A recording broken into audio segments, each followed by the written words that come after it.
look at the Chicago lineup. Same lineup that Cleveland faced last night. Dexter Fowler, Kyle Schwarber, Chris Bryant.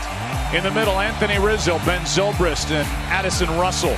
A 6 RBI Game 6 for the 22-year-old. Then Wilson Contreras, Jason Hayward, and Javier Baez. You see in this World Series in 2 previous starts, that group hitting .205 against Corey Kluber. Off we go. Strike one.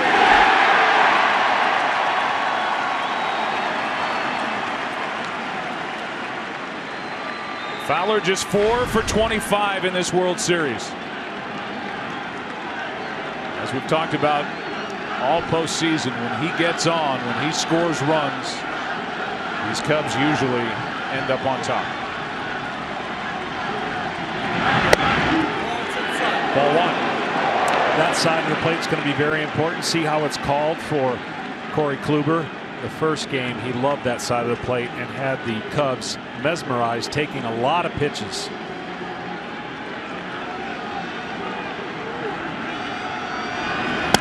Ball 2.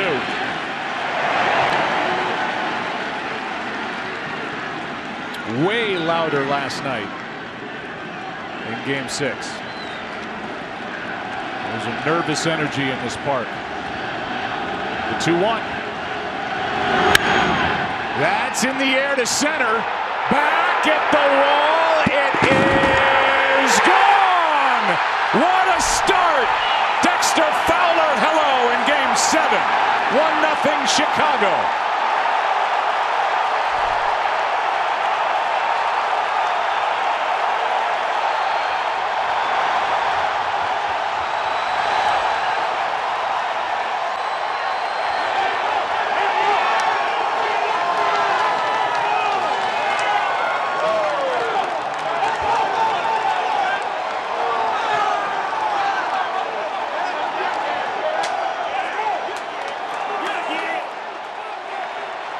Well, Dexter Fowler couldn't have drawn it up any better. Maybe he had a dream about that last night, but he puts it into action. It's the first ever leadoff home run in a Game 7, and it belongs to Dexter Fowler. Well, he let the moment and the count come to his favor. He's not afraid to take pitches, and you got to believe they're willing to make adjustments. When you see a guy for the 3rd time in a really short time, you watch film, and at some point you got to take away what they did best. And he was patient, got the pitch he wanted, and drove it over the center field wall.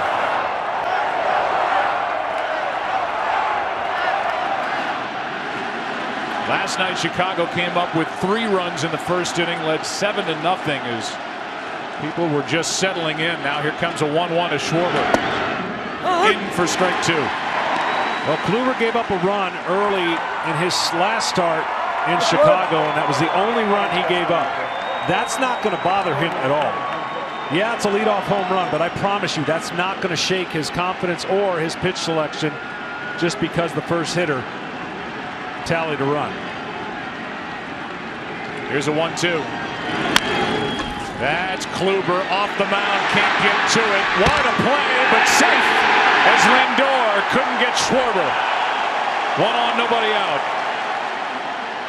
And bad knee and all, Kyle Schwarber down the line to beat the throw from Lindor. Well, you got to believe, look how far Lindor's coming from the shortstop side in the shift, barehands it, and tries to make a miraculous play because he was playing so deep and over, out of position.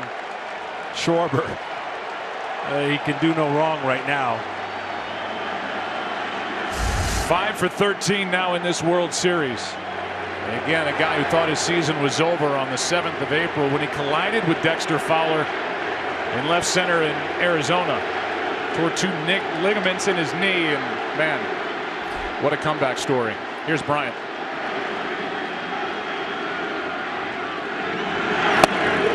Bryant went deep last night in the first inning, and we remind you, for coverage of this game in Spanish, please tune to Fox Deportes. Everybody knows what's at stake, right? So there's tension on both sides, and you need tension breakers. Right there, you can see what the Cubs have done when they score early. You can see the freedom in their at-bats. when somebody gets a big hit early. They know what's in front of them, and that's in front of them is the bullpen for the Indians. Good pitch from Kluber, strike 2. Corey Kluber is starting for the 3rd time in 9 days. 4-1 this postseason overall with an ERA of less than 1. He's been Cleveland's ace. Indians ask for another good one out of the right-hander, and that's just inside for ball 1. That's a great pitch. He could have got the call. It's a taller Bryant, but after sending him 2 pitches away, he has basically, as has everybody else, thrown about 80% breaking balls to Chris Bryant this postseason. Lately, he got hot and hit one of them for a home run yesterday. The 1-2.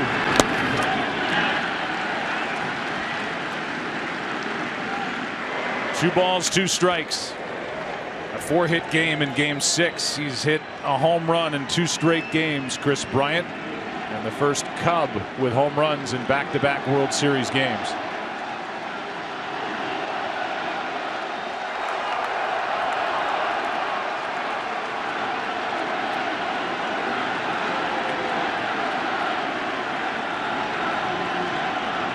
The 2-2. Full count.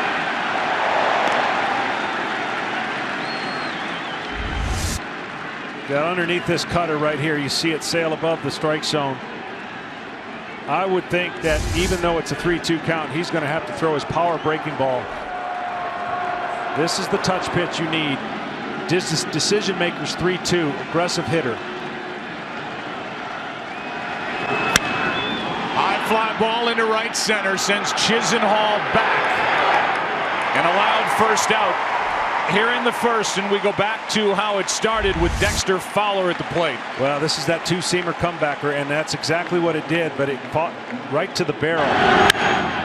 He knows he's hit it good. He doesn't know how good. That ball's up in the air a long time, and then he almost starts running backwards. Letting everybody know, here we go. And just out of the reach of Rajai Davis. A first inning run, now 1 on 1 out for that guy, Anthony Rizzo, who's digging in right now. Man, you could read his lips. We needed that. He said that repeatedly, and that's exactly on the road. You'd love to strike first. The Cubs have the last couple games. Schwarber at first, 1 out. Rizzo. Ball 1 up. Anthony Rizzo has been hot. Last 10 games, he's hit 3 home runs, hit .410. And last night, for as good as Chris Bryant's game was, well, he was just 1 notch below. 3 hits and a 2-run home run.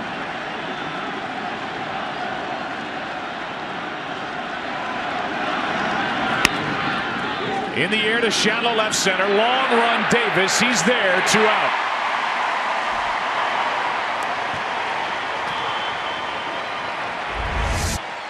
One more time, the home run. Well, perfect swing, good balance. You see the follow through, and then about 4 or 5 feet over the glove of Davis.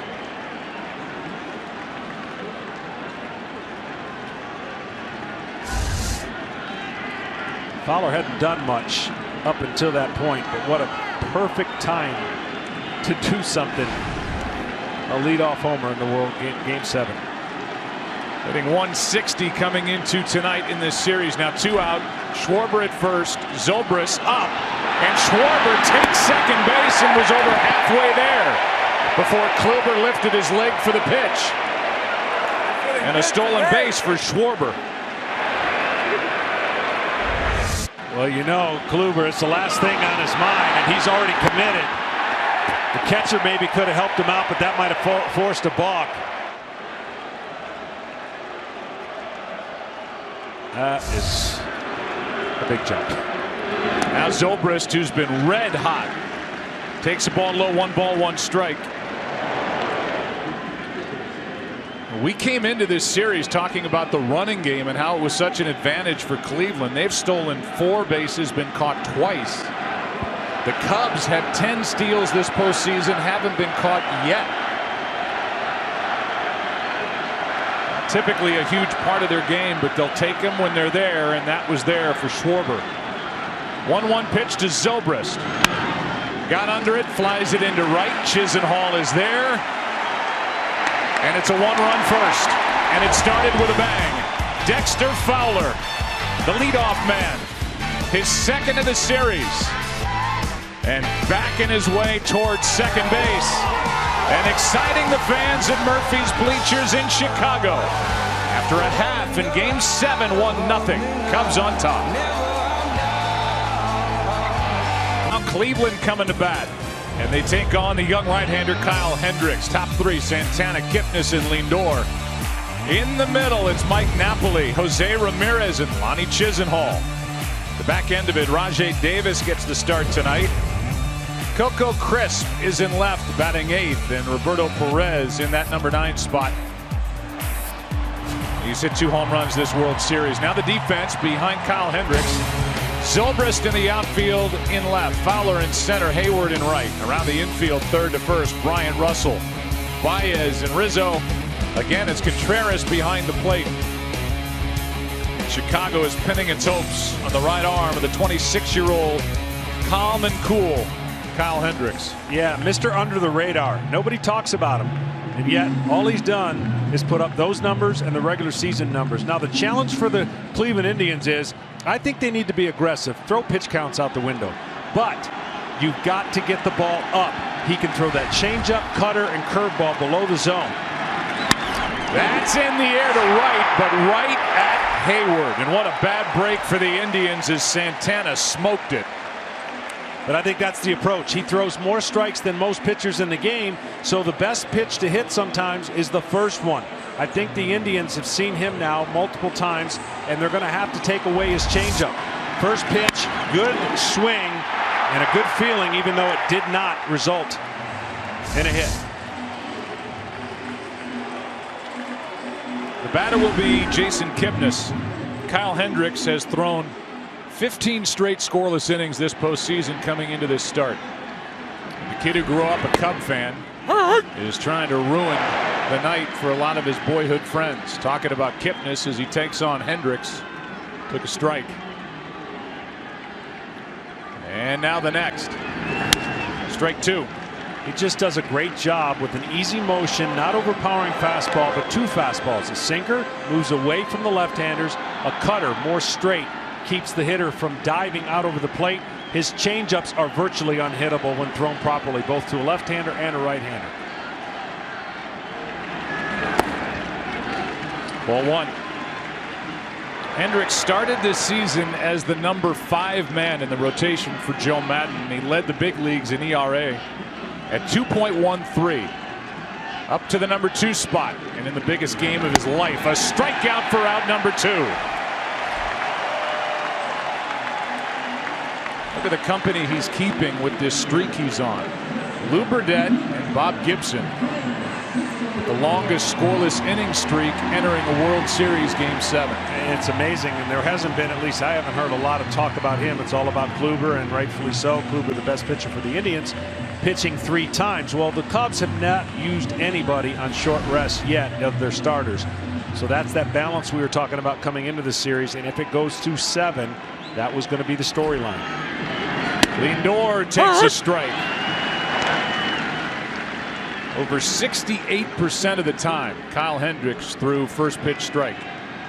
And he's done that to each of the first 3 hitters here in this intense Game 7. That's Baez. And from a knee, a bad throw and safe. And Baez rushed it a bit, didn't get up, and that cost him. Or you're going to see his back foot slip. Watch his back foot. He loses his back foot even more when he goes to throw. See it slip right there? And that slip cost him to be a little bit off balance. We've seen him throw a lot of unorthodox throws and right on the money. But that little knee and probably a little wet grass right there, that is all it took with a changeup grip that he threw and it sailed. So it's an error on Baez, his third of the postseason, first of the World Series. And the defense for the Cubs has been so good. Napoli will try to make Chicago and Baez pay for that. 2 out. Another first pitch strike. Yeah, and all a pitcher wants to do badly is pick up his teammates, because his teammates pick him up all year. And so, as Kyle Hendricks knows, the biggest thing he's going to do is just execute pitches. Well, Lindor does some landscape work in the area where he's going to take his lead. Lindor, a guy who runs, he stole 19 during the regular season. He's only been successful once this postseason, been caught 3 times.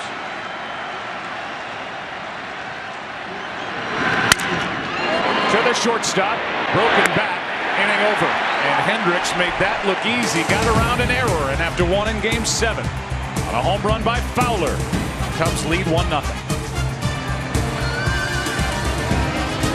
Progressive Field in Cleveland, Ohio.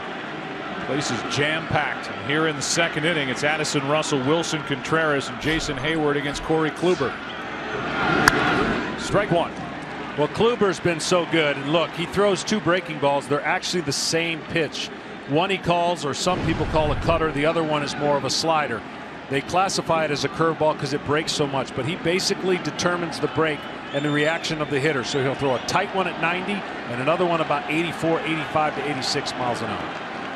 0-1 pitch.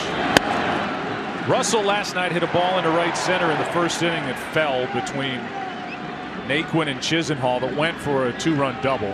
But then he pounded a grand slam through an exit out in left center field to make it 7-0. His next at bat. He takes up and in 2 balls and a strike, and this 22-year-old is getting hot over his last 9 games at .324. Joe Maddon has shown him more and more confidence by bumping him higher in the lineup. Gets under it, and on the infield it's Lindor to his right. 1. I'm going to bring Ken Rosenthal in here as we tell you the home plate umpire is Sam Holbrook. First base umpire is Chris Guccione. John Hirschbeck is the crew chief. This is his final game.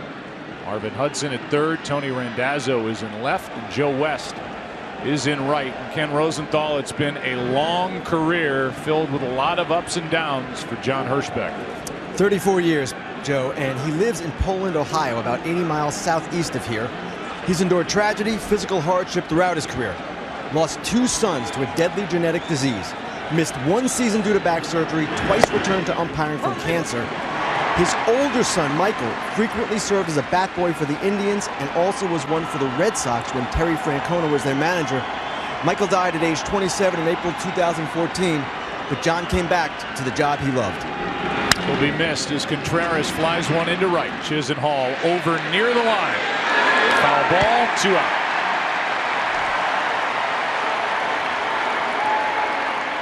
Well, in the first inning, Kluber was not as sharp with that cutter, and he's made adjustments here in the second inning. He's been underneath a little bit of the fastball, and that's to be expected from time to time when you're rushing into 3 starts in a 7-game series.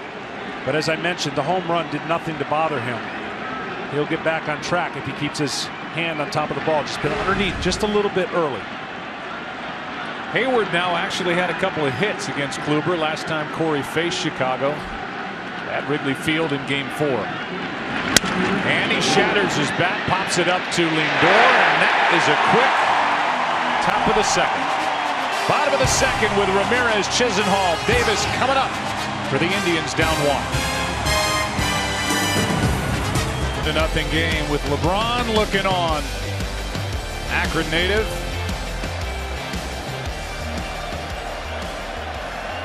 And here he is cheering on the Cleveland Indians tonight in Game 7. First up, ball 1 low to Jose Ramirez. And this guy would be tough for me to figure out. He hasn't looked off balance all series. He has been one of the better hitters all year for the Cleveland Indians out of nowhere.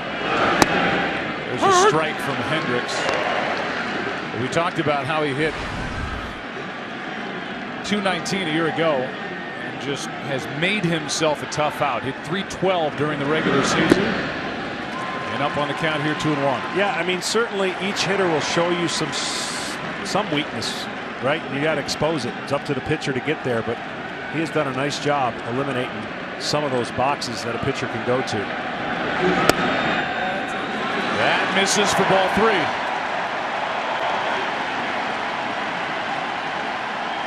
Chisenhall and Rajai Davis to follow, and that last pitch not called a strike, so the count 3-1.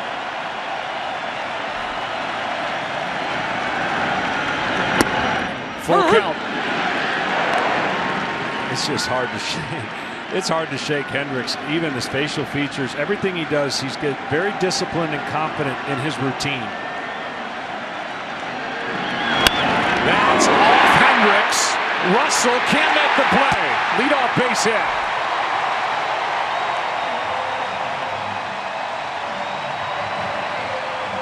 Speaking of confidence, this kid is confident and he's a tough out. He just stays in there. He doesn't overswing. And on a 3-2 count, some hitters try to get a little too anxious and try to make something happen. He goes right back up the middle and deflects it off of Hendricks. Too much spin for Russell to try and barehand. You see that ball spinning, do or die play. Can't make it happen. It actually hit off the right side of Kyle Hendricks. Looked like he got his glove over there. And then Russell couldn't do anything with it. So leadoff man is on, and here's Lonnie Chisenhall. He's 1 for his last 24 overall this postseason, hitting 200. Ball 1. Chisenhall normally a pretty aggressive early count hitter. After the base hit, again, to approach a Hendricks, because you're sitting at home and you're going, that doesn't, it's 88. If you try to pull him, you're in trouble. You've got to have the approach up the middle the other way to have success if he does make a mistake in. And then 89 looks a lot faster than your typical 89, and you see Chisenhall can't get around on it. 1 ball, 1 strike. Well, the perception he gives the hitter is when it comes out of his hand, it's a ball. And then the late movement makes it a strike. Nobody greater in the world than Greg Maddux at doing that.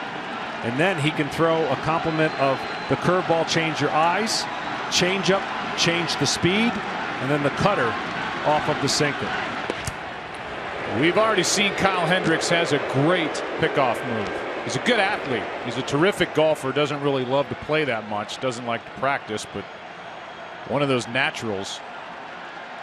He's got great feet. And he showed that with a pickoff of Lindor. Here's one there, and he got him. Hendricks gets his second of the World Series, and he erases Jose Ramirez as he caught him. He changed up the timing. Each hitter has a rhythm. They get a little hop step, and as he starts to move, watch him pick. And it's too late right there. Quick feet, gets a great throw, and of course Rizzo does the rest.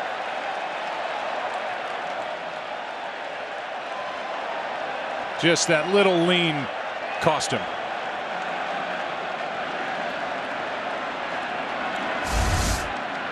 With 1 out now, a 1-1, base hit to left. Off the bat of Chisenhall. You know what you're thinking at home. Now it's first and second, nobody out. Not necessarily, it changes the pitch selection too. Nobody feels worse right there than that young man trying to get an aggressive lead, possibly go. So Chisenhall is on, and with 1 out, the batter will be Rajai Davis, who has saved all of his hits for this World Series this postseason. 3 out of 29 overall, 3 for 17 in this World Series. He had a big Game 5. Couple of hits, 3 stolen bases. He can fly. Gonna be tough. Bryant, Baez. He got them both. And a 5-4-3 double play from Bryant to Baez to Rizzo. And the Cubs are firing on all cylinders. A clear out at first, and after 2, 1-0 Chicago.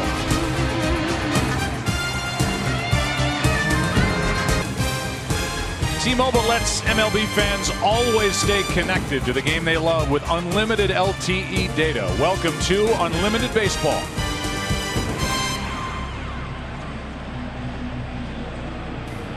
this February. After the Super Bowl, the clock resets for more 24. We've got a new day and a new hero. Corey Hawkins stars in 24 Legacy, premiering right after the Super Bowl Sunday, February 5th on Fox. Super Bowl 51 coming your way from Houston, Texas in February. And during the break, starters, mainly the guy pictured there, John Lester, heading out to the bullpen in case he's needed. Baez with a big swing, strike one. I'd be surprised if John Lester doesn't pitch in this game. Yeah, but the situation's going to have to be right. Everybody assumes that John Lester, as good as he is and as great a year as he's had, he does have some weaknesses that regard the stolen base. So if the game's close, I don't know. Baez takes the ball. The other side of it is, if you bring in Lester, you bring in the guy wearing a microphone for us tonight, David Ross. Those two are a package deal. Yeah, no doubt. And certainly they're going to start him in a clean inning. They won't bring him in the middle of an inning. Baez hits one in the air to left, didn't get all of it, and Crisp has out number one. Dexter Fowler with a leadoff home run in the first inning, had 7 leadoff homers in the regular season, third most in Cubs history. Statcast powered by Amazon Web Services. 406 feet. 406 big feet. The last and only other Cub leadoff home run in their postseason history, over 110 games. As Fowler rips one into right, but Chisenhall over to grab it. That ball was smoked. The only other leadoff home run in Cubs postseason history, Bobby Dernier. And he was here last night, and I would bet that if he was here last night sitting with John Cusack, he's in the park tonight. That was in 1984 NLCS Game 1 against the late Eric Schau and the San Diego Padres. You know, we saw those pitchers walk out to the bullpen. There's not a greater walk in the world than trying to get ready to pitch a Game 7. When a starter walks out to get ready for that game, all his thoughts are by himself. All those memories and things that he thinks about when getting ready to pitch in a Game 7. That's much different. That's a nervous feeling. That's I'm ready, but I'm nervous because it's out of character of being down there. You're used to being in the clubhouse, in the dugout. And certainly this is one unit that realizes everybody's available in a Game 7. Like a greeting line down there for Arrieta and Lackey and Lester. Here's a shot into the right field corner by Schwarber. He's thinking too. The throw by Chisenhall. Schwarber out to end the third.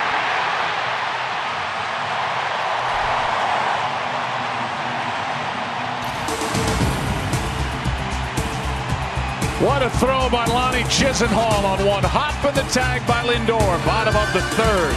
Indians batting down one. Way in. Bottom of the third inning. Number 8 hitter for Terry Francona. Strike one from Hendricks. The Cubs are only the 9th team to crawl back from a 3-1 deficit and force a Game 7. Includes a Game 8 in the 1912 World Series in which there was a tie in Game 2. That misses. The 5 teams that have come all the way back to win, 3 of them did so by winning Game 6 and 7 on the road. Yankees in 58 over the Braves, 68 Tigers over St. Louis, and 79 We Are Family Pirates over the Orioles. That's down the line. Crisp will dig for 2. Zobrist gets it back in. Double.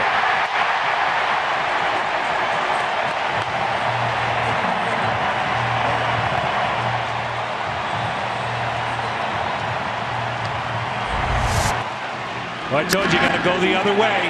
You got to take what Hendricks gives you. If you try to pull and get aggressive, they're outs. If you go the other way, there are hits. Crisp was lucky he didn't get hit in the head on that little soft toss back from Russell. So now we'll see how Cleveland wants to play it. The number 9 hitter Roberto Perez just walked down to Mike Sarbaugh, the third base coach, and was told verbally, not through signs, what to do here. Cubs are expecting the bunt. Yeah, Rizzo way in, almost on the mound from the distance between the catcher. You can see he will cross the face of Kyle Hendricks, with Bryant backing up to the bag in case there's a play, and now time called by Contreras. And Perez goes down to get more instruction. Yeah, good pitch there. He laid off of it. Thought maybe that could have been a strike, but ball 1 count. See if that changes. There'll be a bevy of instructions here, maybe if it gets to 2-0 or if it's 1-1. But so important. This will be the toughest game period that each manager manages, and especially for Terry Francona with the weapons that he has, the opportunity to use them are so enticing, that being the bullpen. The bunt. Rizzo will go to first. 1 out, tying run at third, and a good sacrifice by Roberto Perez. And I think Rizzo made the right choice. Yeah, it's a good bunt, but watch how fast Rizzo. You'll never see any other first baseman cover the third base line. He's fearless. He gets in, and as a left-hander, he has an easier advantage to third if he chose to throw to third. But he thought wisely and got the sure out. Keith Hernandez was pretty good at that play. Left-handed first baseman, one of the best ever. Rizzo got the out.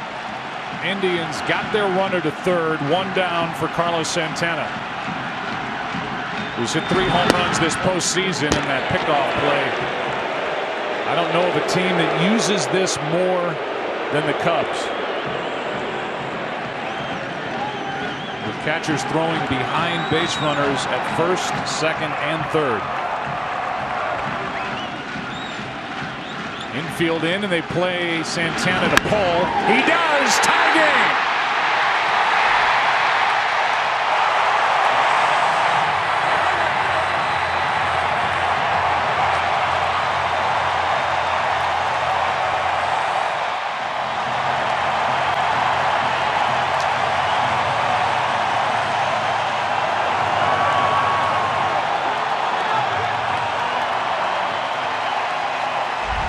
Game of execution and adjustments.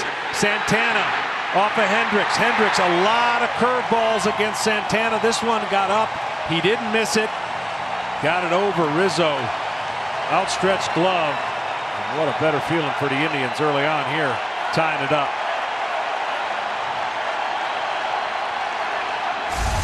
Now Kipnis. Ball 1 outside. Jason struck out his first time. Is coming off a 3-hit night with a homer and a double last night.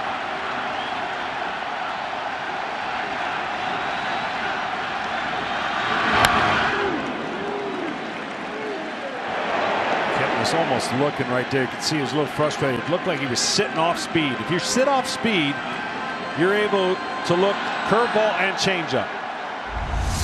This a changeup and a hanger. But it moves so much. You can see the facial reaction. Santana with a small lead. The go-ahead run at first with 1 out. But that list: Snyder, Campanella, Stargell, 4th player with multiple games with a double and a home run.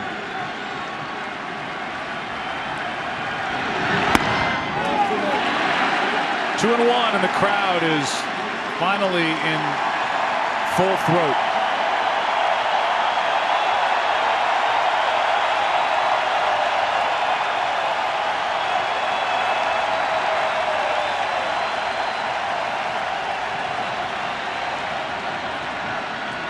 Two one. 2-2.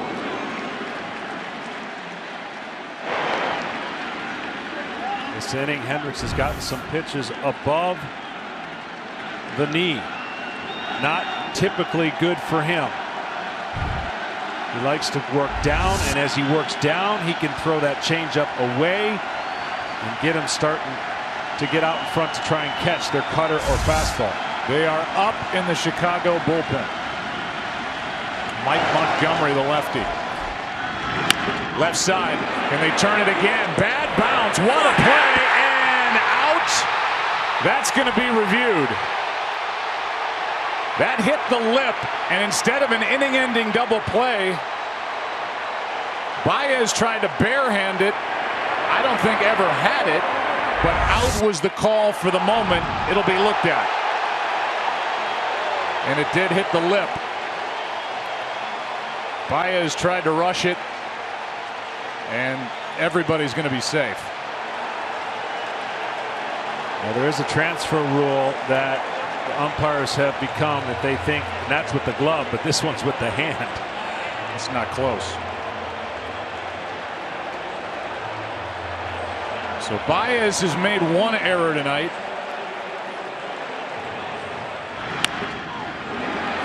Hendricks got what he wanted, except that bad hop, and that's what threw that whole play off. You remember I said there's going to be a moment in this game. Don't try and create a moment, embrace it. Take what the game gives you. If you try to do too much, the chances of making mistakes go greatly against you. Now, he may have tried this play a bunch of times in the regular season, but he's trying to turn two. Get the out. Get the out. Know what the speed of the runner is and the circumstances, because I guarantee it's sped up for Baez right there. They're still looking at it. Takes his eye off it as well, looking toward first base. Here comes the call. And Hendricks, not much of a reaction, but disappointed. Everybody's safe. 2 on, 1 out.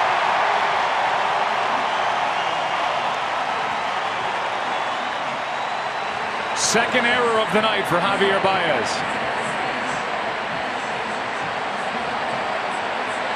And the 3-4 batters coming up for Cleveland.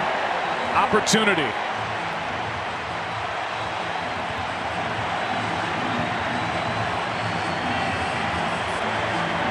Lindor in the earlier matchups got pitches over the plate that he was able to handle. Let's see if Hendricks tries to tie him up with the cutter and get him with changeups.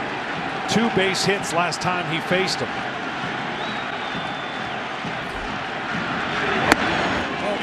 Ball 1. There he tried to go in exactly with the cutter. If he can establish the cutter in, then he can front door that 2-seam sinker and get him looking once he's established it. He was hoping to do that right there.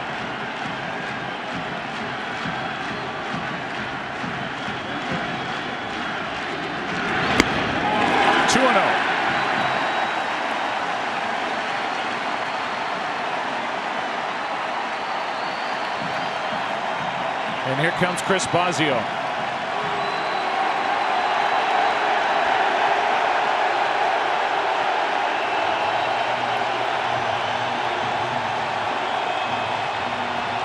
This game 7 may be hanging in the balance right here with the state of the Indians bullpen.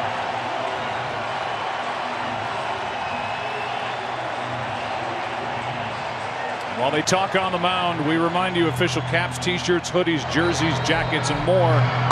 Get all your Cubs and Indians World Series gear and celebrate your favorite team at MLBshop.com. Now Carl Edwards Jr., the right-hander, joins. Well, we've already seen some outs on the bases. A pickoff. I don't mind Schwarber going for second with 2 outs. That's okay. And we've seen some misplays.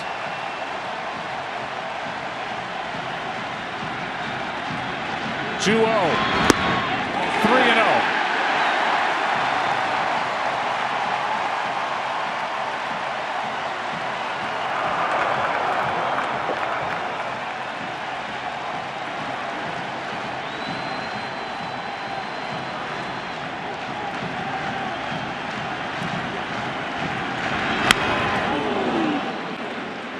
Let him swing on 3-0.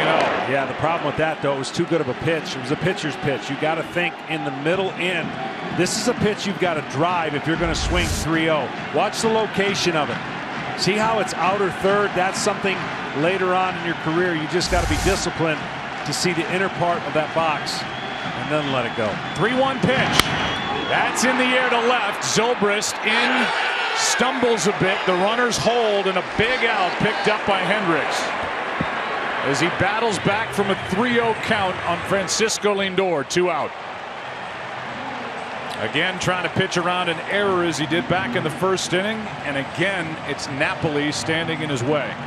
Well, if Hendricks wants to stay in this game and provide more innings for the Cubs, that 3-0 comeback and getting an out, essential. You know your leash is short, and the one thing you can't do is show any cracks to give your manager the reason to take you out earlier than he wants to. So far, Mike Napoli has been held in check in this World Series. One of 2 guys active in this game tonight who's experienced a Game 7. Takes a strike. He did so on the losing end in 2011 with Texas in the Game 7 loss in St. Louis. Well, Hendricks has picked his spots, only thrown him a couple fastballs, and then goes to off speed. I don't know if Napoli will be able to sit on a changeup. Strike 2. And a bruise.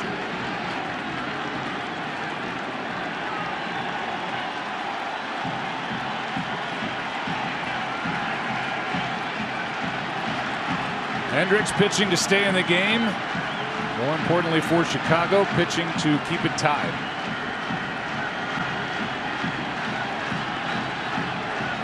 Napoli chokes up. 0-2 pitch. Ball 1. There's the changeup. He threw him 6 in a row between 2 at-bats the first time they hooked up.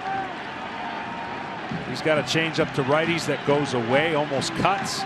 He's got a changeup that fades away from left-handers, so this fades into right-handed batters. Hard hit right at Bryant, and a loud 3rd out, and a bad break for Napoli in the Indians. And the kid, Kyle Hendricks, pitches around another error and keeps it tied as Napoli hit it right to Chris Bryant. Game 7, why shouldn't it be? Tied 1-1 after 3. 1-1 game. Heart of the order for Chicago. Bryant, Rizzo, Zobrist. Fazio on the phone again. And any hint of trouble, Francona and or Mickey Callaway will do the same for Cleveland. Here's Bryant. Tied up on a ball inside. Well, early on, I told you the home run wouldn't bother Kluber. The one thing that's been different, the first game he struck out 8, second game 3, Game 7, he has yet to strike out a Cub. On the outside corner, a good pitch, a ball and a strike. Credit the Cubs, of course, for making adjustments, but at the same time, Kluber on 3 days rest twice.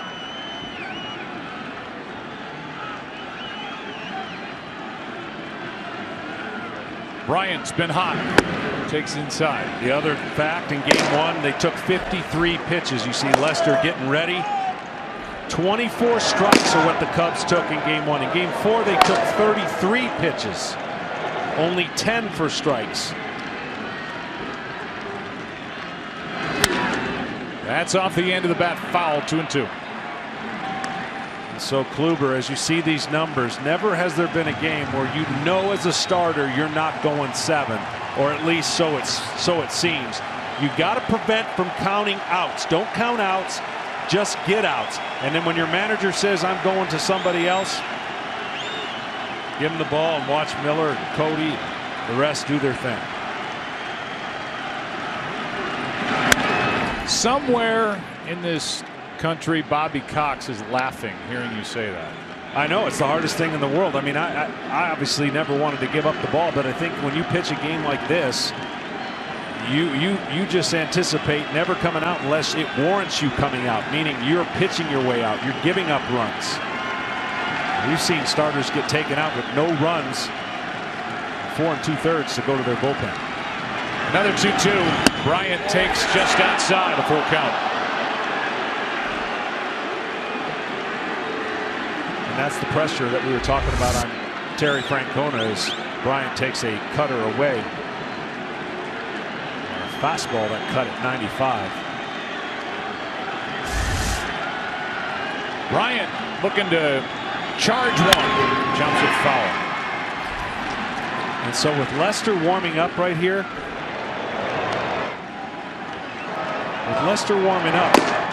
that's giving him the time to approach his entrance as a starter instead of a reliever. So he has a quantity of about, I don't know, 30 to 45 pitches a starter needs to get ready by structure and habit.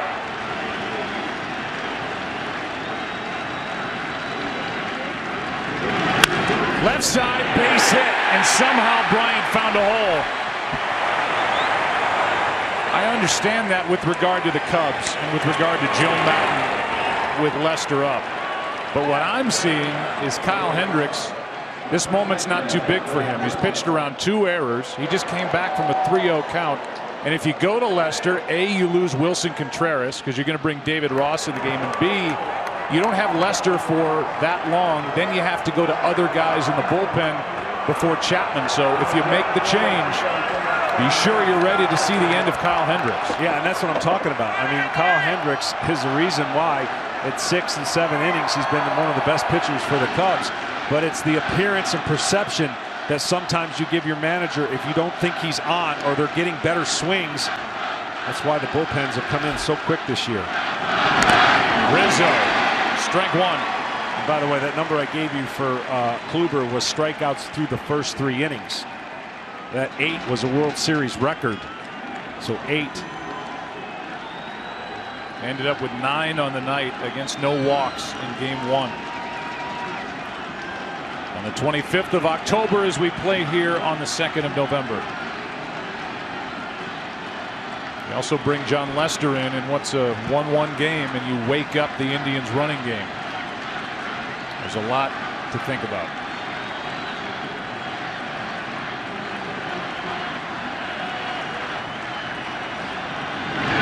That's foul.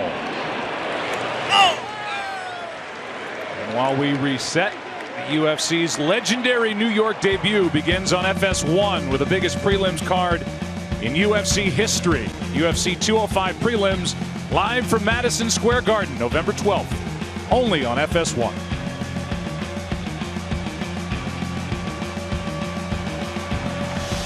Leadoff man is on. Big hole on the left side of the infield for Rizzo, who's set up at 0-2 and time called.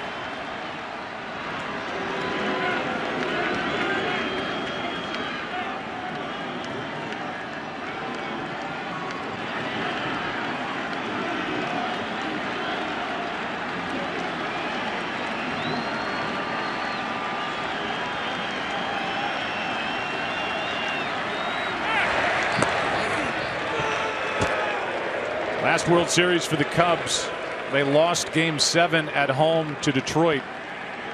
9-3 the final. 4 RBIs in game 7 for Paul Richards.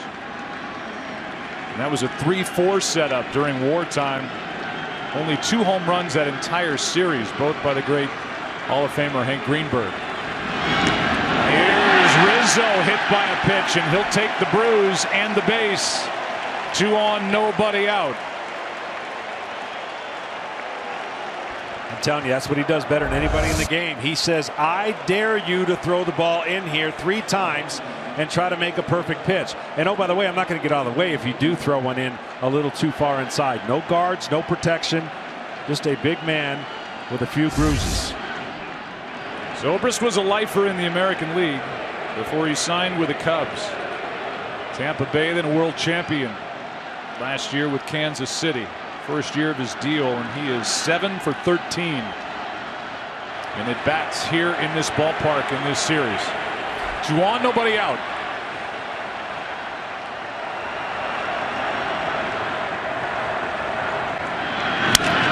To the first baseman, Napoli. High and out at second, first and third, 1 out. And a wide throw by Napoli killed any chance of a double play, and Joe Maddon says, hold on, we may look at it, but Rizzo's leaving. He believes he's out. Yeah, it's a tough play for Napoli. A little in between hop, and he's got to get rid of it quick. He got back. Keeps the double play in order by getting rid of it quick. That's a 3-fingered grip, which is not typically what you want. The ball sails, That's not a definitive look. This should be. Well, with the old slide, that would have put Lindor in a lot of trouble. Man. There was no argument from Rizzo. I haven't seen Lindor's right foot hit the bag as he reaches back for it yet. But he comes off the bag and then the tag, which makes him out. But you could hear the second base umpire with a mic down there, John Hirschbeck, say, "You got back, you got back." I think he just got him on the tag. Yeah, it's not like football. You can't throw a pitch really quickly before they throw the red flag. Cubs are not going to look at it because regardless of where Lindor's foot is, he's out right there.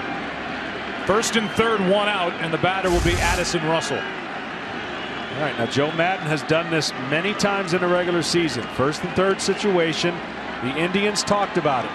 Russell, who can handle the bat, who's been hot.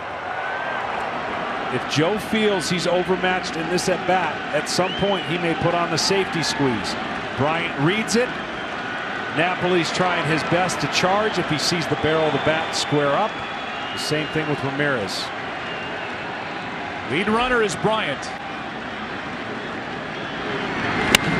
High fly ball into left. What's it going to be? Bryant tags. Davis catches. Here comes Bryant. Throw to the plate. High. Safe. Under the tag. And the Cubs lead 2-1.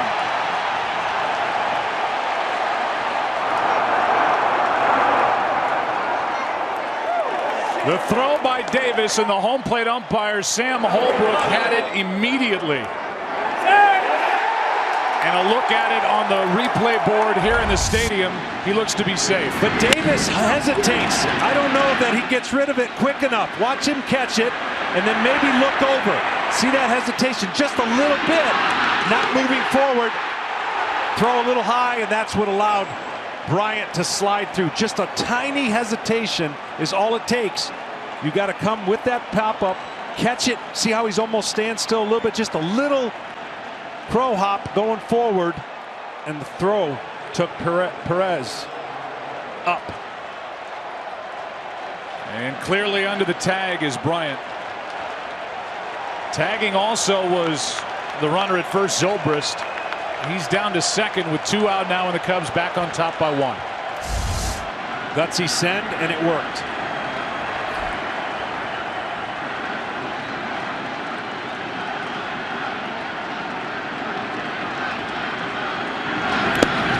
Good pick by Perez. Wilson Contreras hit .667 in the division series. Had a huge hit in the clincher game 4 at San Francisco. Then .286 in the LCS. He's 1 for 18 in this World Series. And I'm not saying that Davis, Joe, did anything wrong. It's just the momentum going forward. Little tiny flat foot, then a throw, and his throw up in the air. Bryant slides under. So we've seen 2 high throws from the Indians in this inning, and the Cubs have taken advantage. First by Napoli on the throw down to second. And this one by Rajay Davis, who's shaking his head in center. Goes as a sac fly for Addison Russell. His 9th RBI of this World Series. I gotta imagine subconsciously it was so shallow you think there's no way he's challenging my arm. No way, no way. And then he went. Gary Jones, the third base coach, sent him. Good pick. Ball 2.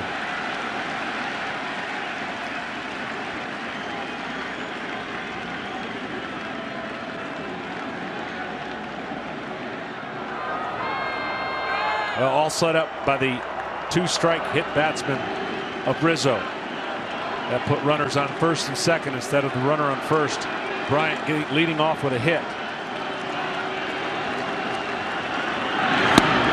Seen a lot of that from Contreras, 2-2, and that surprised Joe Maddon because he has not been doing that much this season. The 24-year-old rookie hit .282, hit 12 home runs.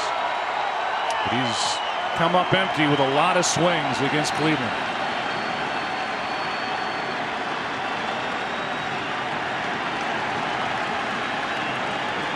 Kluber trying to limit it to a 1-run 4th.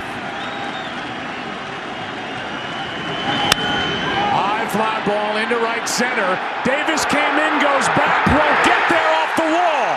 In to score is Zobrist, and the lead is 2. It's 3-1.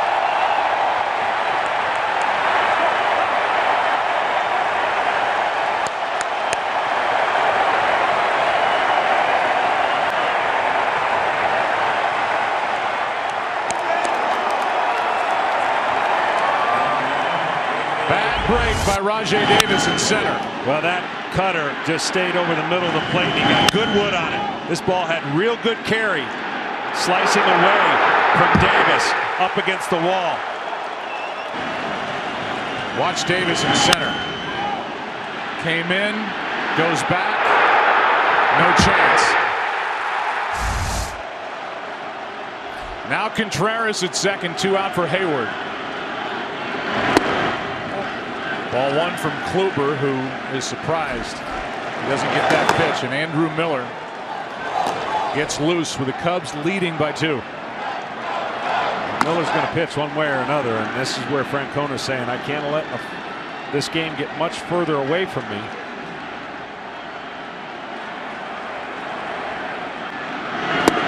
There's a strike.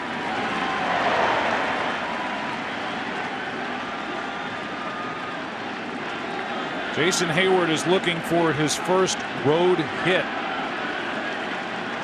He's gone 22 at bats now without one. Has 1 RBI this entire postseason, none in the World Series. A big one sitting out there for him with 2 out.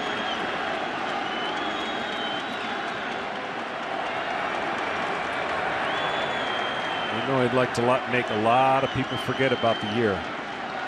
One swing could change that.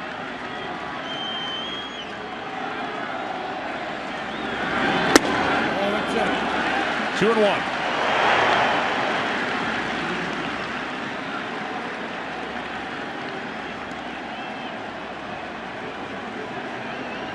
Corey Kluber making his 6th start this postseason. He's 4-1. He's been almost unhittable to this point. Tonight, 3 runs on 5 hits. 3-1. And like I said, just a touch off because his elbow is not getting out as fast as you normally would, and that could be a little bit of fatigue. He gets underneath the pitch with the pitch sails, and that creates late movement that he doesn't want laterally. He's best when it's late and really getting on the hitter quickly. Hayward hits it a ton down the right field line, but jerked it foul. He was geared up for that pitch. Full count. Cheating a little bit on the fastball, trying to get around, and pulled the trigger a little too soon. Kluber, see if he can take advantage of that.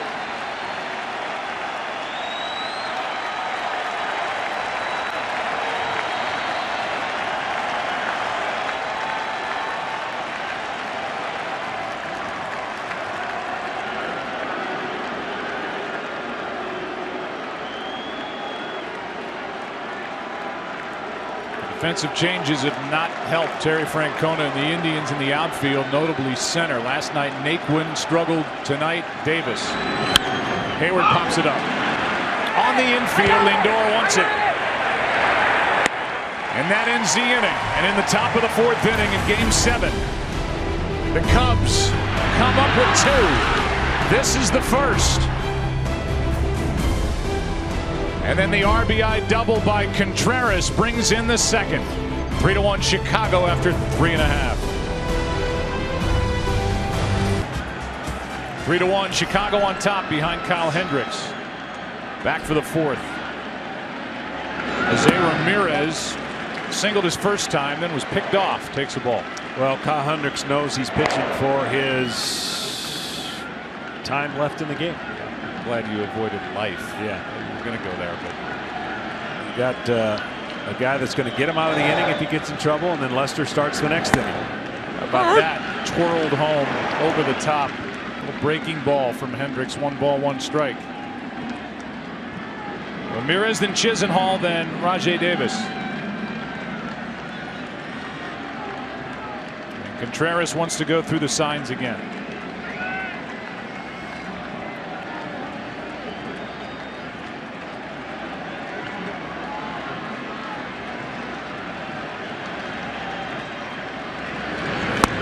Fooled him.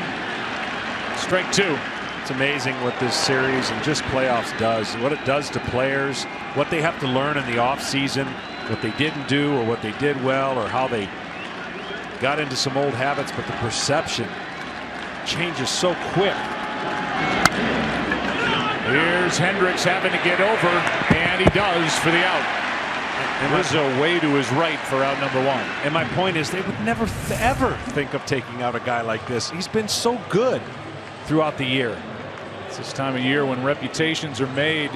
It's also this time of year when it costs a lot to go to a game. According to StubHub, median price over $1,800 for a seat. Nearly 80% of the tickets sold are for fans outside of Ohio. This is just on StubHub. Buyers from 12 different countries. 42 tickets were sold for $10,000, and 30 of the 42 are seats behind the Cubs dugout. Here's Chisenhall. Strike one. So if John Moore shows those seats, and you know somebody sitting behind the dugout, good chance you can borrow money if you ever need it. Chisenhall singled. Was erased in a double play back in the second. Well, I am so impressed by Hendricks. Nothing in two. He just doesn't show you anything. He doesn't show you if he's scared, if he's confident, if anything. He doesn't waver. Neither does Kluber. That's why I thought both were prepared for this moment.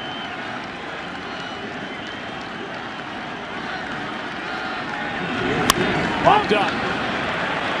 Out goes Russell. In comes Zobrist. We'll check in with Tom Verducci with two out. And Tom, I know it's not Game 7 of the World Series, but this Hendricks has pitched in some high-pressure situations. Yeah, Joe. Well, we saw him win the clinching game of the NLCS, 7 1/3 shutout innings against the Dodgers. Wasn't his first clincher. Go back to 2009 as a freshman. He pitched Dartmouth to the Ivy League championship with, you got it, 7 1/3 scoreless innings.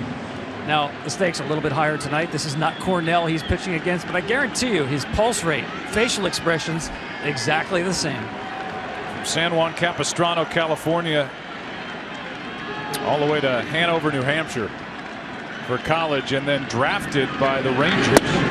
Here's a strike to Rajai Davis. And then at the trade deadline 2012, traded to the Cubs organization for Ryan Dempster, who's here at the ballpark traveling with the Cubs and wearing a crushed velvet sport coat. Here's one to third. It's foul. So Dempster has a hand in what's going on here tonight. As Hendricks came to the organization, came up in 2014. This ball just foul. Went 7-2. Hendricks 8-7 a year ago, and then it all came together, leading the big leagues in ERA and a 16-game winner. At a bargain, a little over minimum he's making. He's starting Game 7.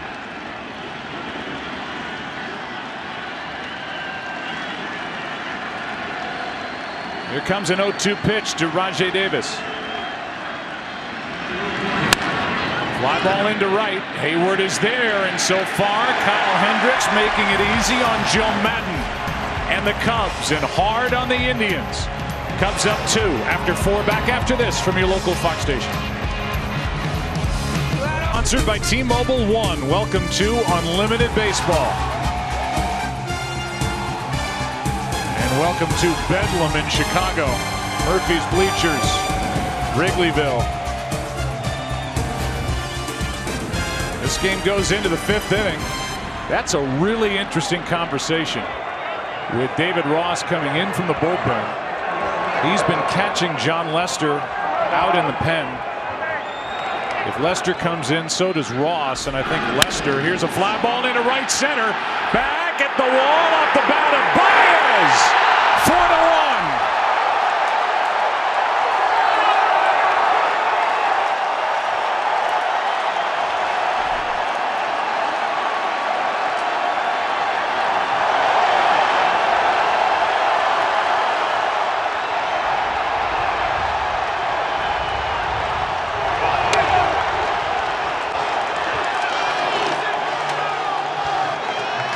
And this swing of the bat will end the night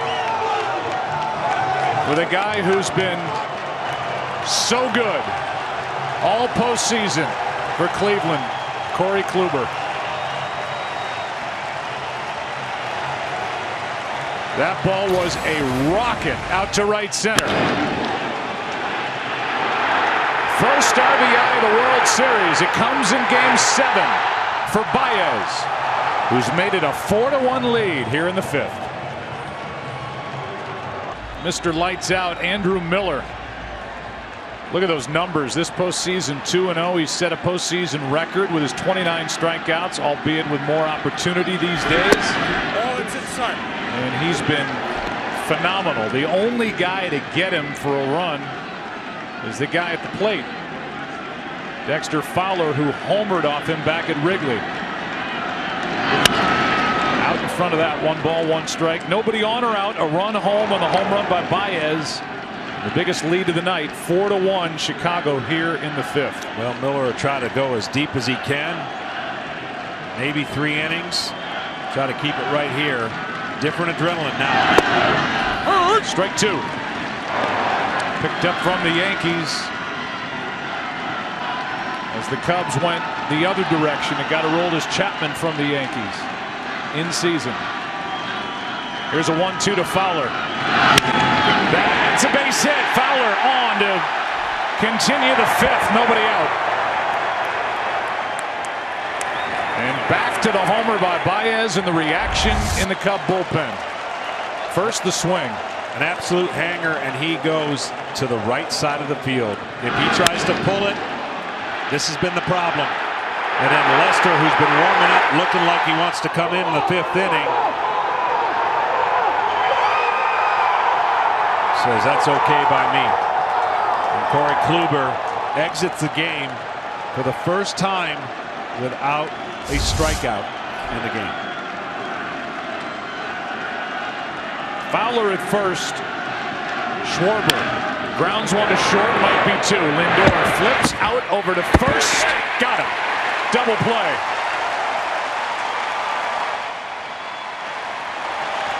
And well turned by the middle infield. Schwarber is going to stay at first for the moment. He's been called out. He's asking Joe Madden to maybe check it.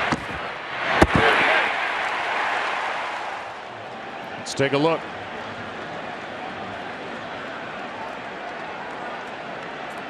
Very close. Can't tell if the heel gets down, the toe coming down when the ball is in.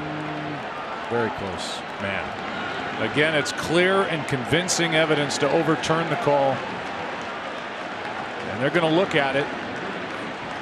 I don't know if we've seen anything that tells you they're going to make it 1 on, 1 out instead of 2 on and nobody out. Meanwhile, just to say it again as we give you another look.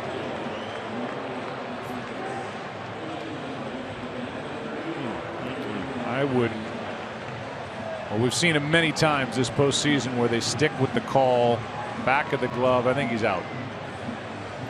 Again for Corey Kluber, his first career appearance without a strikeout. Tonight is his 145th appearance, 140 starts.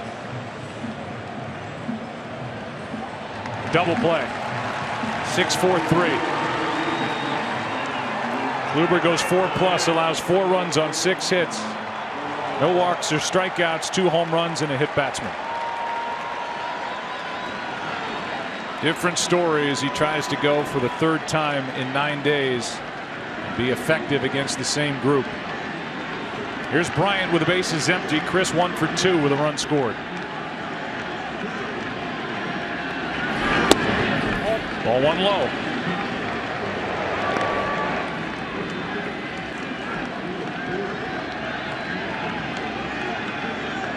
Lester is still throwing in the bullpen. It just makes you think he's coming in.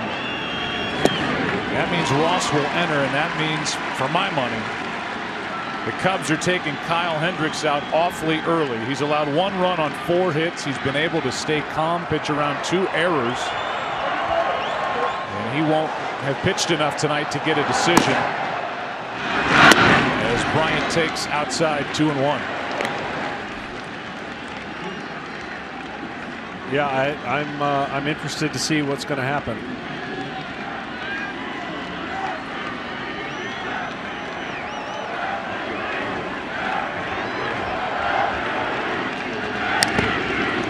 I know no team wants to face John Lester, but I don't believe the Cleveland hitters are going to be that heartbroken to see Kyle Hendricks out. Well, and again, you know, the 4 pitchers, you can line them up any way you want. And certainly the top 3 have been really good for the Cubs. And it's not that you're talking bad about somebody having to come in relief who's going to have an opportunity to win the Cy Young and John Lester, but remember how I said Hendricks is the most under-radar pitcher we've ever seen, and that's just been the theme.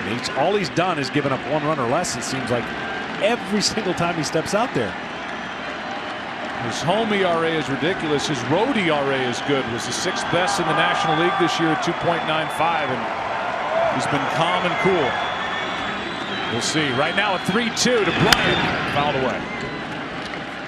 But irregardless of what happens on the pitching front, you've got to give the Chicago Cubs hitters the opportunity to know that they have studied the film, they have seen these pitchers, and they have made the adjustments. They've gotten hot at the right time, down 3-1, scored enough in the last game at home, and then really put on a show yesterday, and 4 so far.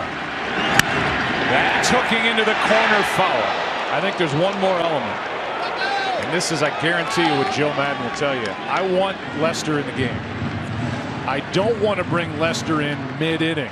So I'm not waiting for Kyle Hendricks to get into trouble, because then it takes Lester out of the mix. So he'd rather start the inning fresh with John Lester, who last pitched out of the bullpen in the 2007 ALCS for Boston. A winning cause. Still a full count. Good battle here for Chris Bryant.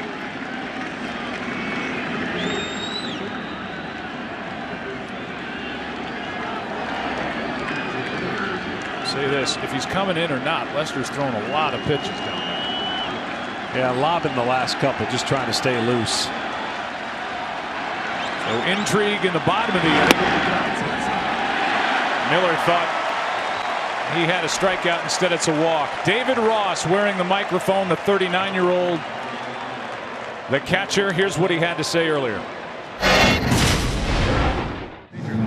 Talk to me. I can't control myself right now. I'm trying my best. It's understandably so, buddy. I'm emotional.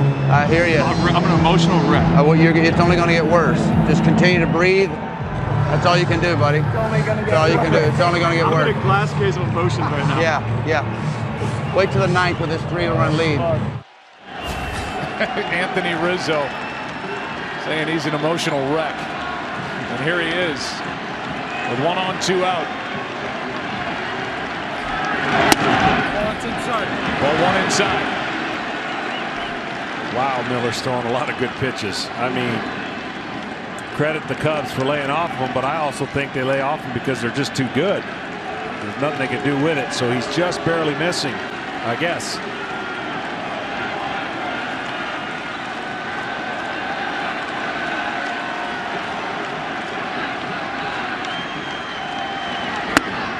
Rizzo went around.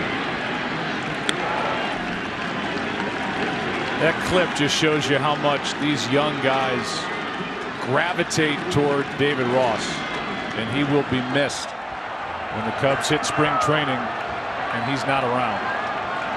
I think he's going to make some cameos. You know, he'll enjoy his retirement and stop by and see the boys. Strike 2 on Rizzo.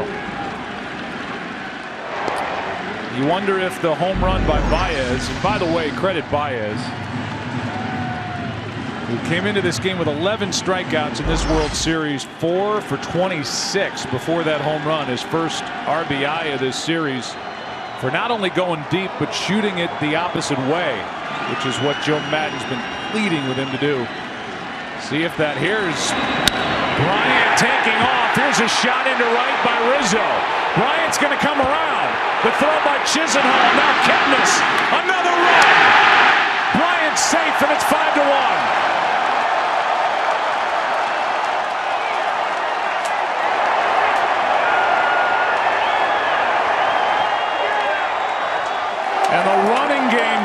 for the Chicago Cubs has been more a part of this World Series than for the Indians. Absolutely. You cannot circle the bases any better than this. He's got long strides, and watch him hit the bags as he goes. Now he sees it's a hit. Great turn at second, right? He's taken off 2 outs. This turn at third is the reason he scores. He takes the perfect angle, doesn't miss a step, and it's going to take 2 great throws to get him out of home. Great job by Bryant. And obviously Rizzo hanging in there to get a hit. Now Zobrist takes a strike. It goes down as an RBI single, and Rizzo taking second on the throw home. But remember, it was a walk on a borderline pitch to Chris Bryant that put him on. And Miller's thrown a lot of great pitches in this inning, and unfortunately, a run. That may also, John, change the strategy for Joe Madden. Here's a fly ball into left center field. Back at the wall. It is caught by Rajay Davis. About a step in front of the wall in left center. And a nice running catch to end the top of the 5th. Cubs get 2. Lead by 4. Hustle a sac fly. Javier Baez with a solo shot. Then another run. And with that, the right-hander Kyle Hendricks stays in the ballgame. And John Lester stays in the bullpen. First up, Coco Crisp. To me, this is the right move. We got mics everywhere down there, and there was a lot of thought that Lester would come into this game in the 5th. 2 runs added. Ross came in from the bullpen, and Lester stays in it. Strike 1 to Coco Crisp. Well, to me, Hendricks has been solid, rock solid all year. So even with a 2-1, 3-1 lead, I would have keep running him back out there because his ability to get ground balls and get in and out of trouble, which we've seen him. He doesn't seem unnerved at all. To the right side, another ground ball. Baez. The last run that the Cubs tacked on was scored by Chris Bryant. He got on this 3-2 pitch that was called ball 4. You saw Miller walk away. He had to pitch to Rizzo, who said he was an emotional wreck. And how about StatCast, powered by Amazon Web Services? Yeah, he did a great job. You're going to see 20 miles an hour in 9 seconds. Bryant, 2 big runs that he's been able to score in maybe unlikely ways. The short pop up the center, and then of course the I'm going no matter what first movement, and it paid off. Now it's Roberto Perez with 1 out, nobody on.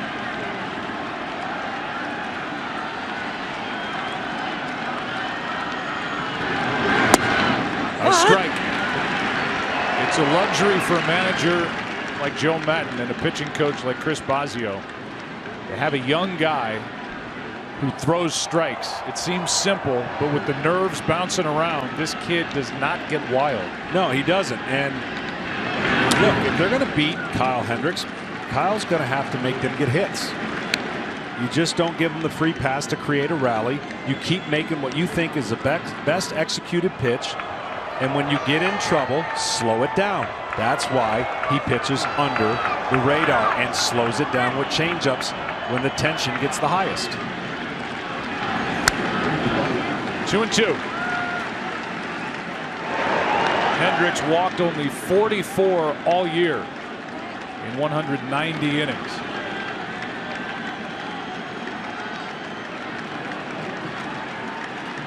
Got Crisp on a ground out. 2-2 count on Perez. Struck him out. Second strikeout for Hendricks. And we'll welcome you inside our broadcast booth. I'm Joe Buck, a luxury to sit next to you all postseason, but somebody who's been out there in that classic in 1991, Game 7, Braves, Twins, you, Jack Morris. I know you're impressed with Kyle Hendricks. Yeah, absolutely, and we talked to him, and I could see why. His heartbeat is one where you're not going to get it too high, right? And he's going to just pitch. You've got to just pitch, and you've got to keep the crowd to a dull roar and not get carried away by anything. He's in rhythm now, And I would make this very difficult on my manager to try and take me out before he puts in Chapman. To me, it would be Kyle Hendricks, then Chapman. And he's doing his best to make that claim.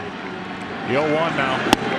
There's a strike in at the knees to Santana, who's hit the ball hard twice. He's lined out as an RBI single. Lester still up.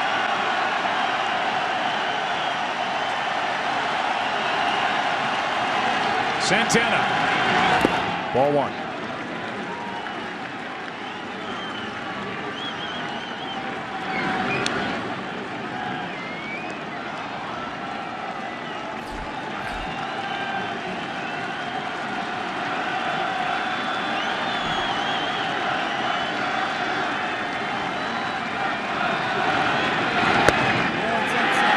Two and 2. Regular rest, feeling good, only in 61 pitches, in rhythm. Don't interrupt it.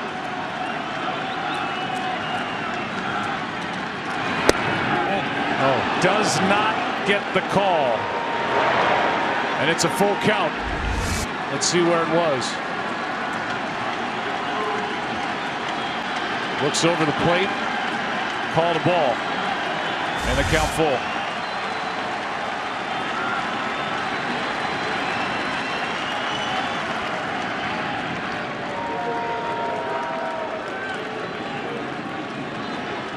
Contreras biting his tongue back there behind home plate.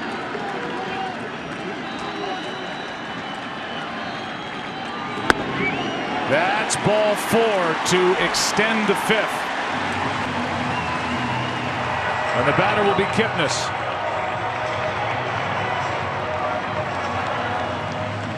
There's a move coming here.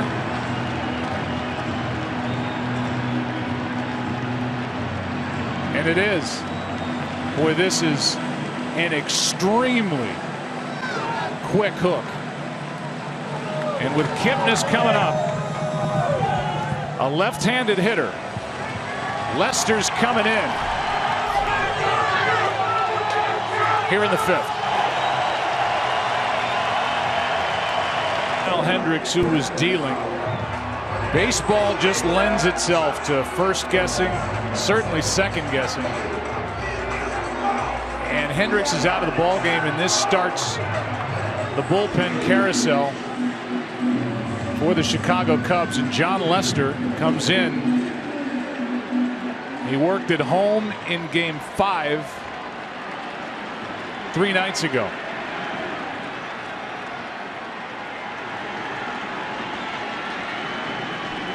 And the batter is Kipnis. Ball 1. This will be second guessed on the part of Joe Madden as he takes Hendricks out. And remember, Hendricks made a pitch. David Ross takes over behind the plate. It was called a ball to Santana. And then the walk, his first of the night. His night's over. That's a strike. But John Lester's a great pitcher, and we've already talked about this. You got a little bit of the unknown in 2 days rest. This will be his bullpen day. So safely speaking, well, if he gets this one out, pitches another inning, maybe 2 total innings, 2 1/3, and then turn it over to Chapman.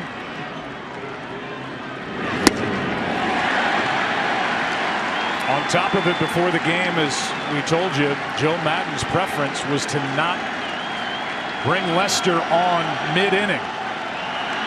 But he comes on with 1 on, 2 out. A guy who doesn't run much at first. And Kipnis at the plate. Here's a 1-2. Well, the area he was running into, right, is uncharacteristically John was out there warming up forever. You don't do that as a starter. So even lobbing the ball nervously, getting ready. He was up since the basically 3rd inning, you know, getting ready for a potential 4th inning. And then the Cubs scored 2 in the 4th, 2 in the 5th. And that man 1 out away from getting through the 5th. Kipnis checks his swing. 2 and 2. And then, you know, this is the theme has been all series is no starter has gone deep. So there hasn't been a starter pitch past 6 innings in this World Series. And I don't know if that's ever happened before in the history of the game. I'm sure somebody's going to find out for us. 2-2 the count. Opportunity for Kipnis. Lester deals. And this is Ross. Has to hurry. Wild throw. And it will go into the seats. And the runners will end up at second and third with 2 out. And a bad break for Chicago. Good break for Cleveland as Ross threw it away. Well, any other pitcher but Lester, he's not going to get off the mound, and he's not going to go get this. The distance that Ross has to go get this ball cold in the game like a reliever. Watch how far this ball goes. That's a long way for Ross to go out and get that and turn and make a throw on the spot. Those are 2 big men right there colliding at first. Both are okay. But here's Lindor. And with 1 swing of the bat, Francisco Lindor can make this a 2-run game. Or going deep can make it a 1-run game.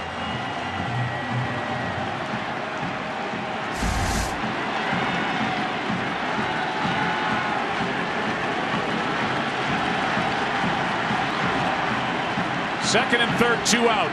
Cleveland. Lindor out in front of it, strike 1. The Cubs got a big night last night from their 22-year-old shortstop. Cleveland looking for a massive delivery here from Francisco Lindor, their 22-year-old shortstop.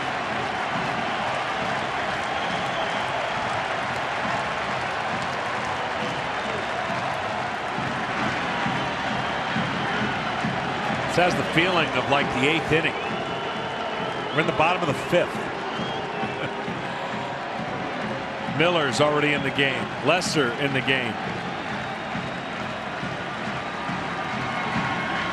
The numbers against Lester. Lindor bounces in. It hits Ross. A run scores. Here comes Kipnis. He's safe. It's 5-3.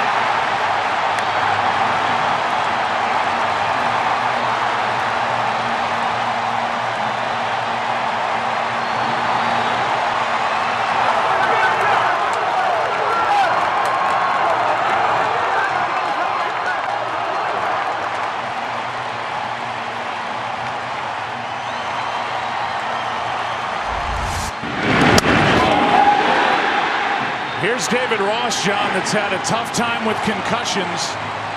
That ball caught him square. And by the time he fell down, got up, Kipnis with great base running is ahead of the tag. Kipnis early in this series worried about his ankle. No worry there. No assumption. Don't take anything for granted. He was ready for anything to happen, sliding in ahead of the tag by Lester. And already the game has changed that quickly. Meanwhile, you wonder if David Ross is okay. 2 runs against Hendricks. 1 run now against Lester. It's a 2-run game. Another bouncer in there, and again you're getting Lester in a situation he's not used to on short rest. He's been out there forever getting loose, and his stuff does not look good tonight. This may very well work out, but I have a general rule for me: never make a decision that makes the other team happy. That's ball 3. And what I mean by that is the other team was having a hard time squaring up balls off of Hendricks. We talked about there's been some close pitches in this already shortened game.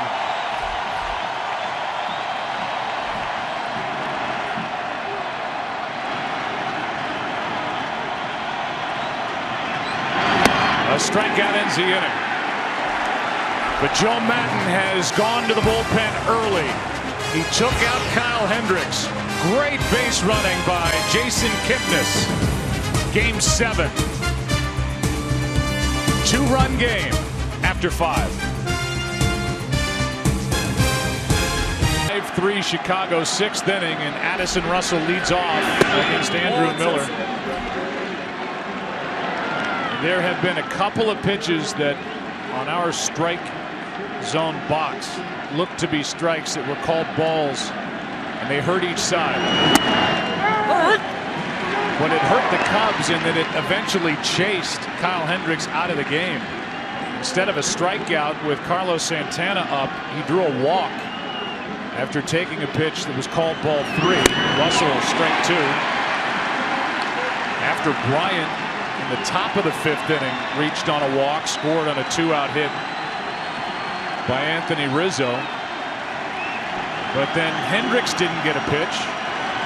He walked the hitter, came out of the game, and all heck just broke loose in the bottom of the 5th. 2 unearned runs, both scoring on a wild pitch by Lester. Buckle your seatbelts, because the next 4 innings are going to have some changes, some bullpen arms. Let's go back. Here's the pitch on 2-2 to Santana. That was called ball 3. Now the walk followed, and then Hendricks was taken out. There's more on this with regard to Lester coming on in the middle of an inning. We'll go to Kenny after this. Popped up. Napoli in foul ground. 1 out. Ken Rosenthal, what did Joe Madden say before this game with regard to John Lester? Well, at his pregame news conference, Madden said, "I don't want to put him into a dirty inning. I don't think it would be appropriate." Now, a dirty inning is one opposed to a clean inning with nobody on base. Maybe he thought with Carlos Santana not being a base stealer on first, it's effectively a clean inning, but it turned out not to be that way at all. And to be fair, it was a chopped hit by Kipnis. The man at the plate, David Ross, got to, but then couldn't get the out at first. A wild throw put runners at second and third, and then both runs scored on a wild pitch. So just a crazy inning. But I'm telling you, I mean, there's limits to what John can do. So anything that's hit in front of the mound or anywhere on the field, he's not going after. So Ross has got to cover a lot of territory, and he's coming in fresh too, by the way. He picks it up, and see, he never has a grip till the end, and then throws that ball right in the line of sight. So many things change the tempo right there, and then a curveball that gets spiked off of the mask, and then feet get caught. Next thing you know, 2-run game with Miller now. Got the attention of Miller. Cubs have now scored 2 runs off Miller in this series. One back at Wrigley on a home run by Fowler, and then the RBI hit by Rizzo in the 5th. But there's life in Cleveland. After Hendricks was so good, he goes 4 2/3, 2 runs, only 1 earned, 4 hits, 1 walk, 1 strikeout through just 63 pitches. Ross flies one into center, sends Davis back at the wall, and it is gone. The 39-year-old in his final game, David Ross, has made it 6-3.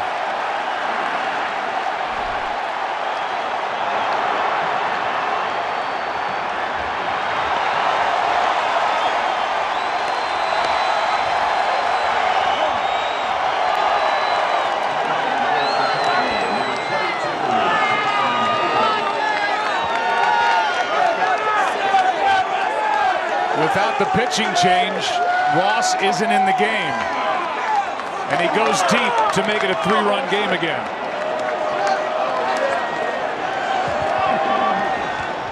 His 2nd home run of this postseason.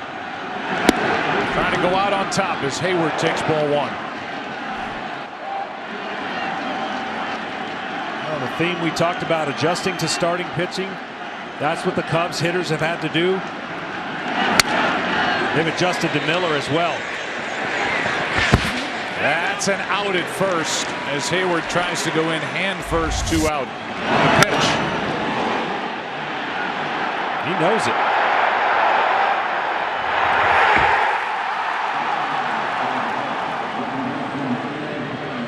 Not unlike the home run that Fowler hit to start the night.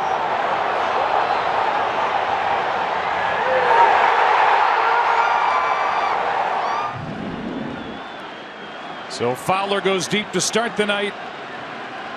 Third home run of the evening for the Cubs, and the guy who has the other is at the plate now, Javier Baez. Now the closer for the Indians, Cody Allen, is up. We're in the 6th. Here's the 0-1. As heroic as Miller has been, I mean, eventually certain things, when you see him enough and have to be forced into this duty and pitch this many innings in a postseason, it catches up to you. I mean, he's been unbelievable. So, but the more you get to see somebody and the more they have to work, the less their stuff becomes electric and the hitter's eyes are more comfortable. That also could apply to Chapman. Correct. And that's why the stat that I said about no pitcher pitching past 6 innings as a starter comes back to haunt teams the longer they play. Now game 7, this is it, so everybody's going to be available.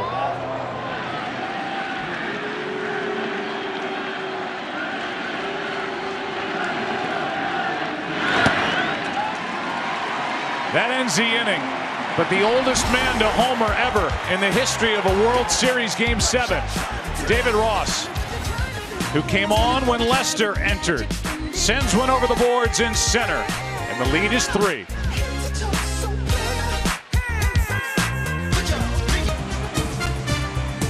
Give you tonight's T-Mobile One in-game box score for Cleveland.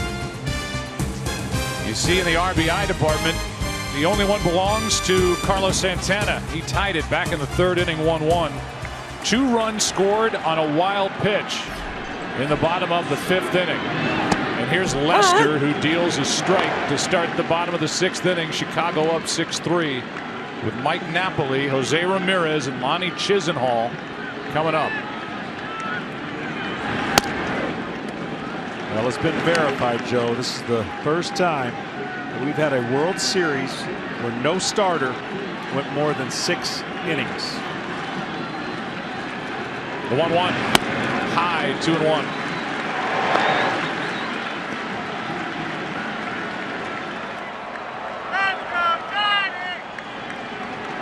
No action for the Cubs in their bullpen, in case you're wondering. Lester with a count of 2-1. Took over in the 5th. 2-2. Now for the Indians, aside from Napoli, but he will run when he picks and chooses, but you got to get some base runners and really force the issue against Lester. Strikeout starts the 6th. Sounds of the game. David Ross wearing a microphone tonight. Here he is celebrating the home run.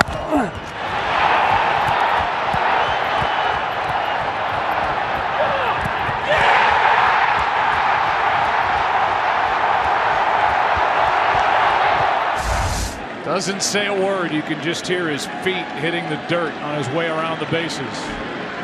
Ramirez, ball 1. You're nervous when you're not playing, so you're going to do more talking. When you're playing, you feel a lot better because you have a hand in the game. 1-0. A ball and a strike. So now Lester gets to start an inning fresh. Struck out Lindor to end the 5th. Strikes out Napoli to start the 6th.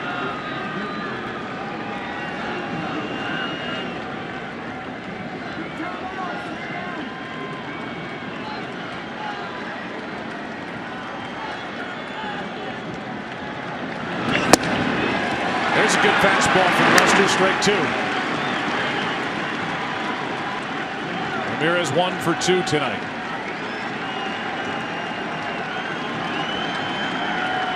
Indians looking for a spark. Ramirez trying to give it. 2-2. Brandon Geyer has come into the on-deck circle. Looks like he'll bat for Chisenhall.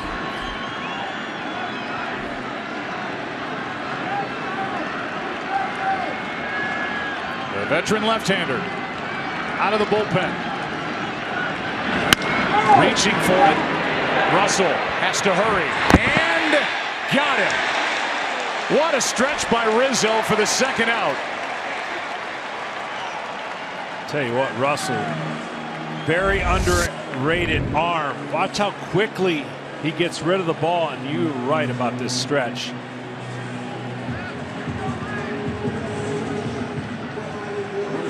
It took every inch of Anthony Rizzo for out number 2. And here's Geyer.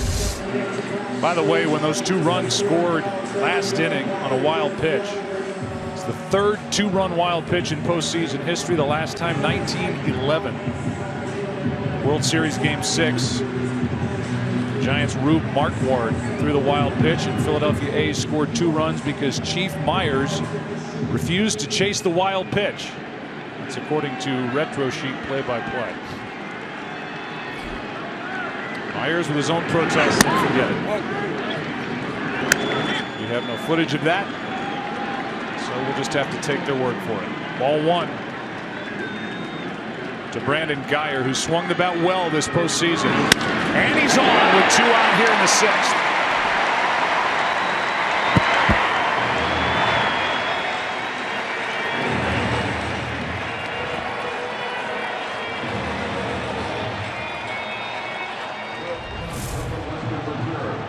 Earlier tonight, Devontre Cohen, a member of Boys and Girls Clubs of the Western Reserve, delivered the game ball with Travis Hafner, who 10 years ago hit 42 home runs for Cleveland. Each year, MLB and Boys and Girls Clubs work together to create a unique opportunity for nearly 4 million children and teens worldwide. To find out how you can help, go to greatfutures.org.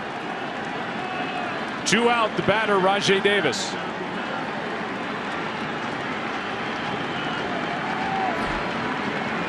See if Geyer wants to run.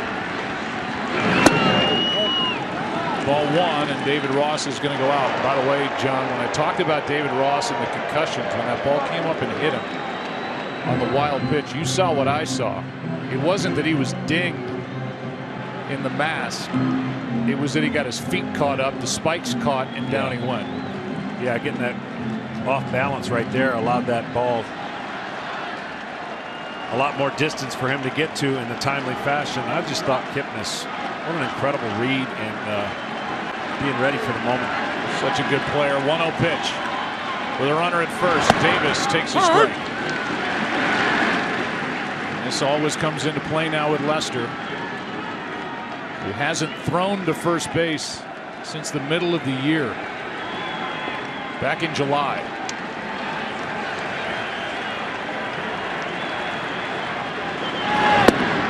Down by 3, however, it would be a bit of a risk if they go. As we've said all postseason, you can go on first move. You can see Anthony Rizzo saying he's not going anywhere.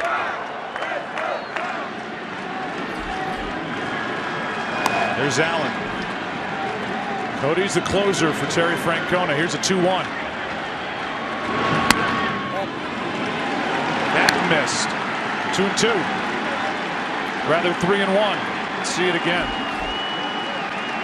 Lester stared in, thought he had strike 2. Instead, ball 3.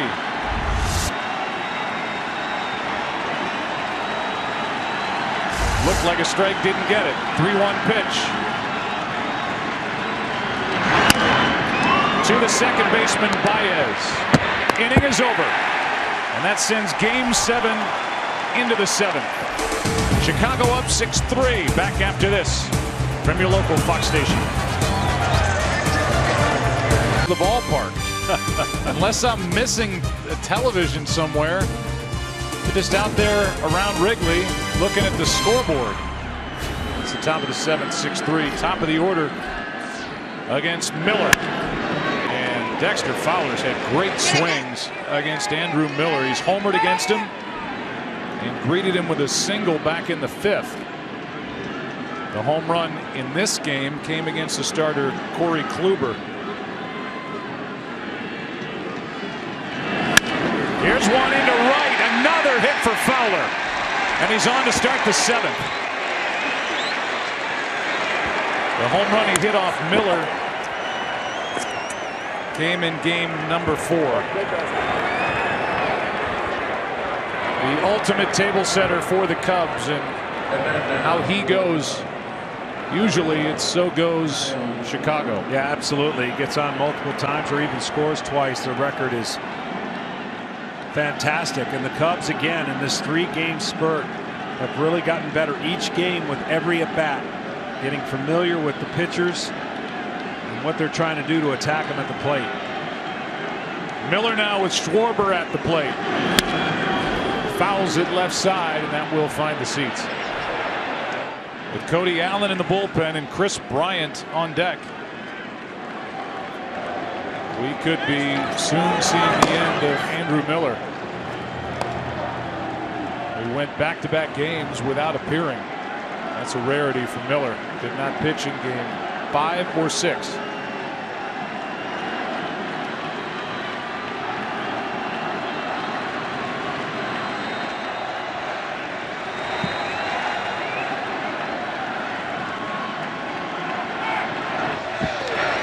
Cubs have hit 3 home runs tonight, hit 3 last night. They went homerless for the first 3 games of this World Series. They've hit 8 since the start of game 4. That's what they've done all year. I mean, they certainly add on. When they get the lead, they like to add on. They don't win a ton of close games in the regular season for that reason. They haven't played a lot of close ones. 1-run games this postseason coming into this game. 3-3 were the Cubs.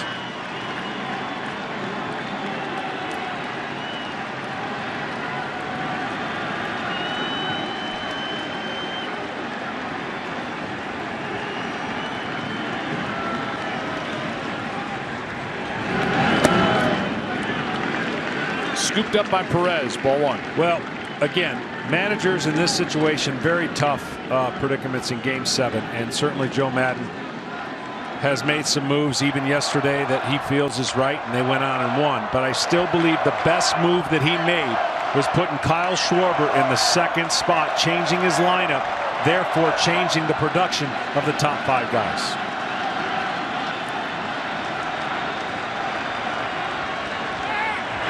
Fowler is safe as he got his hand in, and Napoli says, look at the replay. Fowler was going. And the tag was hard back into his arm. Let's take another look.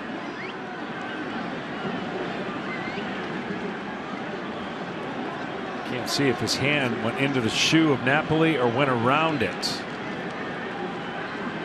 Looked like the glove of Napoli hit dirt, then into the hand. And it looked like Chris Guccione got the call right. Here's a real good look at it. Watch the right shoe. Looks safe. And no review. No challenge by Terry Francona.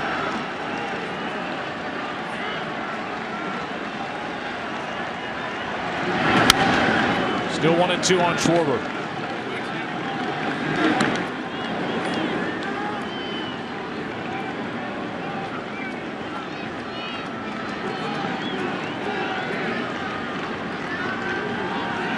Has thrown now 42 pitches.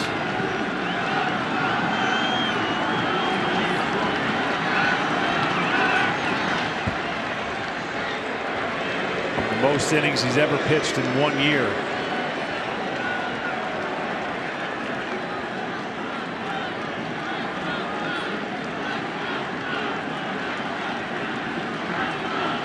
We were going nuts when Chapman threw 42 pitches in game 5 in Chicago. Schwarber slicing fly ball into left, and Crisp is over to get it. 1 out.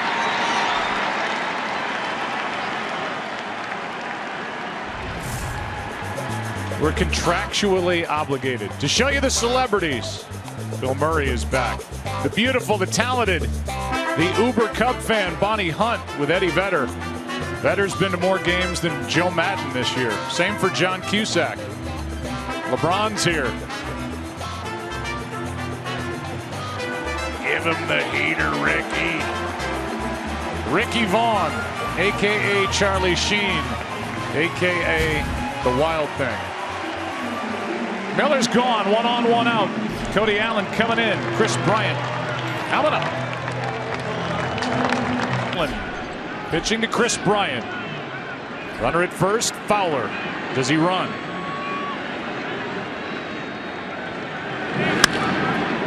at-bats, strike one.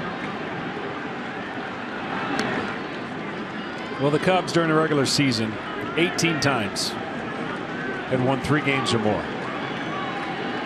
They're desperately trying to do it the 19th time. If they can hold on this game and win 3 games in a row, I would say it'd be the greatest winning streak of their life.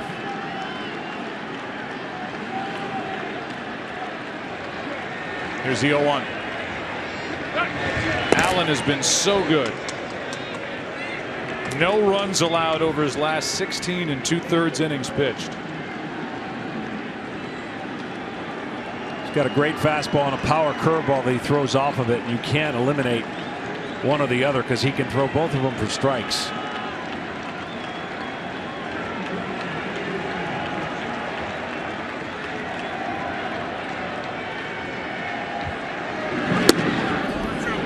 Ball one. Think about what the Cubs had in store for them tonight, facing Kluber and Miller. Now Allen, Shaw is still down there. Combined, that group in the World Series, 25 innings, 2 earned runs, 39 strikeouts, 6 walks, and a 0.92 ERA for the entire postseason for those 4 in over 68 innings pitched. But tonight, Kluber 4+, 4 runs on 6 hits. And Andrew Miller 2 innings,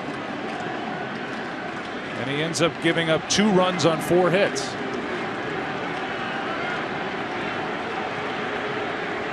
We got an out here in the 7th.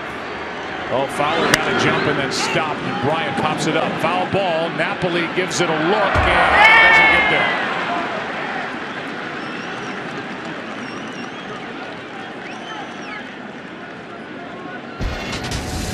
So the in-game box score brought to you by T-Mobile, 1 for the Chicago Cubs. Fowler, huge night here in Game 7. Schwarber has a couple of hits. Bryant with a single, a walk, good base running, scored twice. One time on the RBI single by Rizzo. Solo home run by David Ross, who came on when John Lester took over, in a solo shot by Javier Baez in the 5th, his first RBI of this World Series.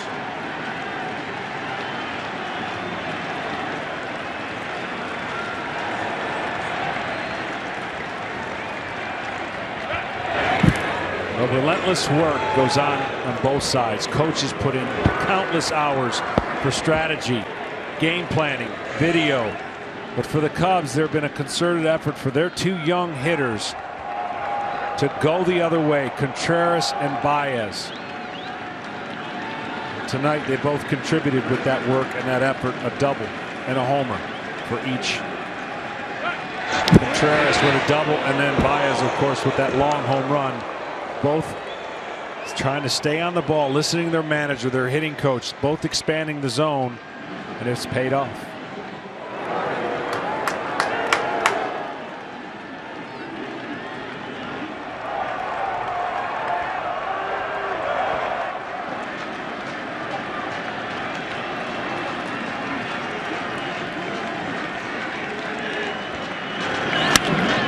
That's out of play. This is the 38th winner-take-all World Series Game 7. This is the 112th World Series. It is the 3rd over the last 6 years, so they've been coming at a better clip of late.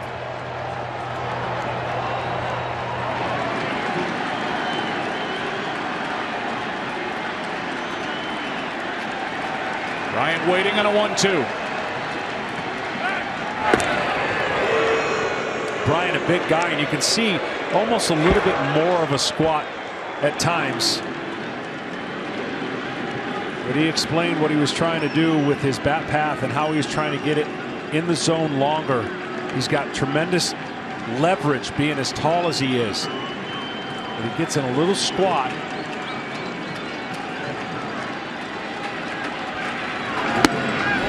That doesn't come back enough. 2-2. Ryan told us before the game, looking for a flat bat through the hitting zone. And it's kicked in here for Chris Bryant. No bigger swing in this series for Chicago than his game-tying home run in the 4th inning of Game 5 at Wrigley.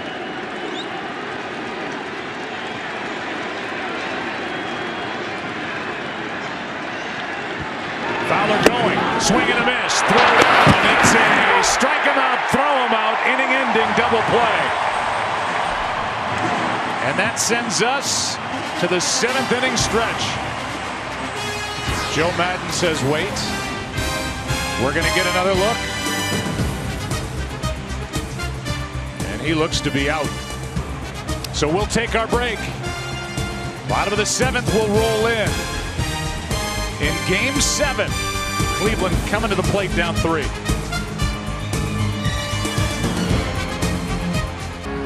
Bottom of the 7th inning. Cleveland batting, getting late. Down by 3.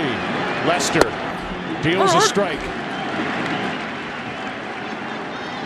And I would think this is Lester's last inning. He's got to get 3 outs. And then if you're following along with Joe Maddon and unconventional, I think it's Chapman the rest of the way.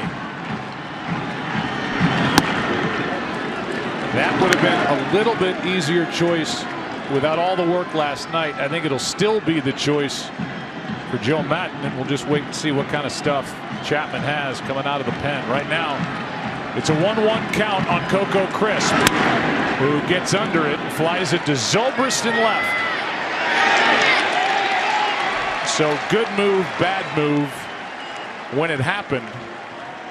Since he came in, John Lester is getting big outs in his 2nd year with the Chicago Cubs and coming out of the bullpen for the first time since the 2007 ALCS. Yeah, and since he's come out more in a clean inning, and that's what I think Joe Maddon had intended.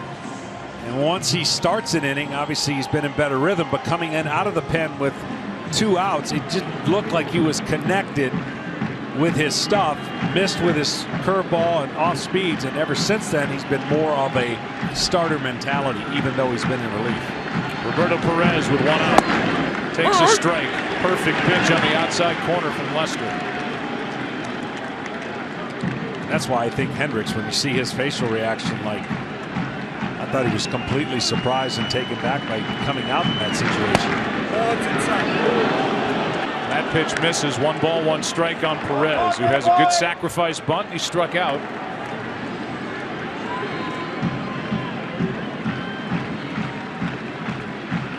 He's facing Lester for the first time tonight. 1 more hitter can make that claim. And that's the man on deck, Carlos Santana. But it's not the manager's job to be liked by his decisions.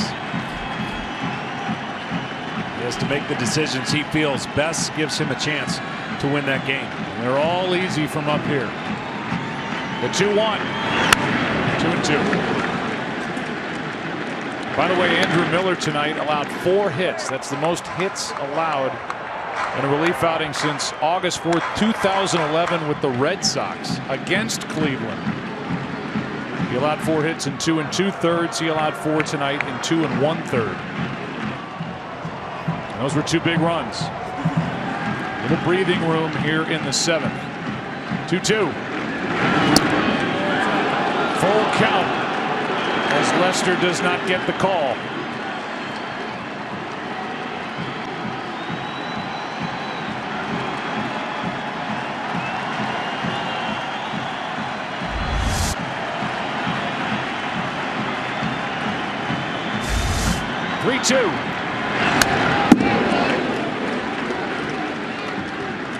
Perez was all over that fastball right there, following it straight back.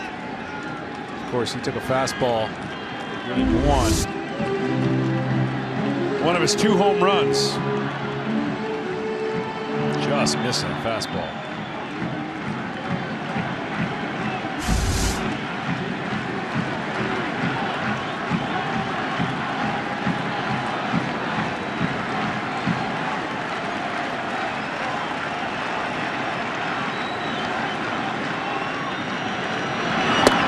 That's inside for a 1-out walk. You know about the Cubs' frustration for the Cleveland Indians. This was a really good team in the 40s and the 50s. Here comes a pinch runner as Naquin will come off the bench and run for Perez. The Indians last won in 48. You keep hearing that over and over again. A good team, but they couldn't get to the top in the 1950s, but was considered a quote-unquote first division team. And then a trade was made by general manager Frank Lane as the beloved Rocky Colavito was sent to Detroit for Harvey Keene. Terry Pluto wrote a book called The Curse of Rocky Colavito. And 3 decades of mediocrity followed until the 90s. Here's a ground ball back to Lester. And the only thing he can do is underhand to first. He looks at his glove, doesn't like throwing the bases, but because that ball, John, was hit so hard, he had the luxury of a couple of steps and an underhand toss instead of throwing to second. Yeah, from time to time, that ball gets lodged in his glove. We've seen him throw his whole glove to Rizzo before. But the smartest thing he could do is just get the out. See how the ball pops around? He can't get a good handle on it. There's nothing good that's going to happen at that point. So just get the out. No harm, no foul right there. And down to second is the runner. That's Naquin, the pinch runner. And the batter will be Kipnis, who was the first Cleveland hitter to face John Lester. All the way back in the 5th. 2 out. Ball 1 inside, and Kipnis is right on top of the plate. And if Lester hits him, Kipnis will be thrilled. 2-out run would send this crowd into a roar and feel like they're right back in it, being down 2.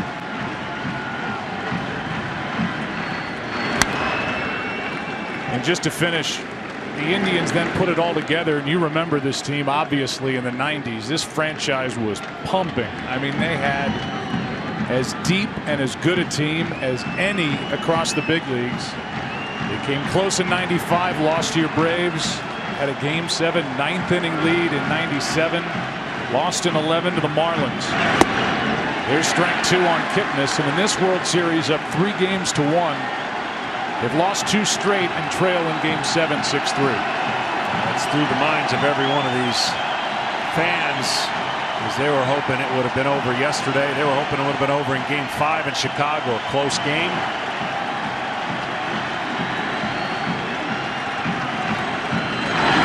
A strikeout ends the inning. Lester pumped up. And you know they are back in Chicago as Game 7 goes to the 8th.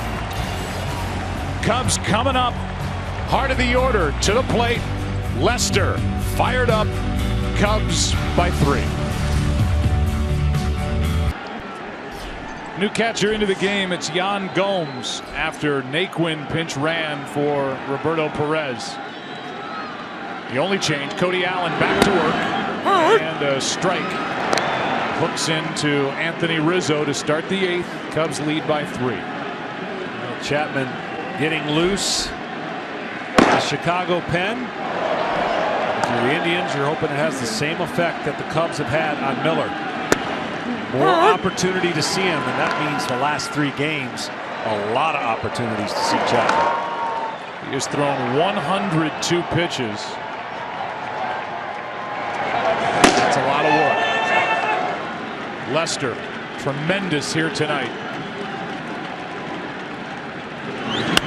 Rizzo shortened up on the bat, and the count stays 0-2.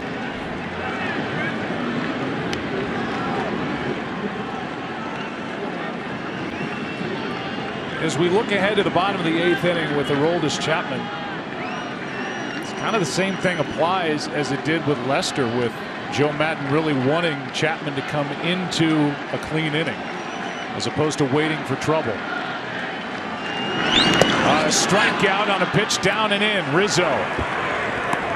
That is a wide throw, but out as Napoli gets to the bag and keeps his foot on it. 1 away. Scott's Pitch, Hit, and Run is Major League Baseball's free skills competition for boys and girls ages 7 to 14. Sign up now to host a free competition in your local community at pitchhitrun.com. Here's Zobrist, and there's Your manager on the left, Joe Madden. In the second World Series, he's 0 for 1. 0-8 with Tampa Bay against Philly, and the guy who will get the ball here at some point, either in the bottom of this 8th or in the 9th. Yeah, he's warming up to come in the 8th. There's no doubt about it. When a closer gets up in the start of an inning, he's giving himself the opportunity in case of a 5-pitch at bat in 3 outs. You know, you can see where the first 2 hitters make 2 outs and 4 pitches and get caught. So he's definitely getting ready, in my opinion, for the 8th inning.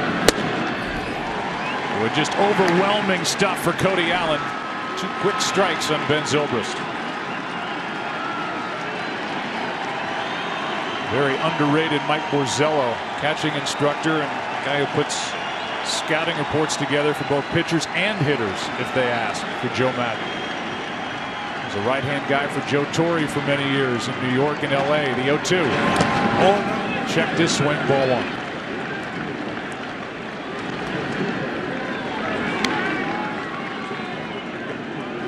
In the bottom of this 8th, it'll be Lindor, Napoli, and Ramirez, the heart of the lineup. If anybody gets on, Geyer. We expect against Chapman.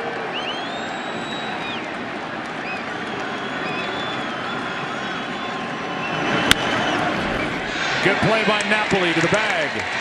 2 down. It's been a wild ride for both of these teams. When you think about what the Indians were doing up until Game 5, they had beaten the Red Sox, swept them. Lost 1 game to Toronto, and had lost 1 game to the Cubs. Sitting in a position to possibly knock out 3 incredible foes. But on the flip side, the Cubs were in this situation in each series where it looked like they were vulnerable, and then wake up. And that's what they've done in this series to this point. They woke up the last 3 games with their bats.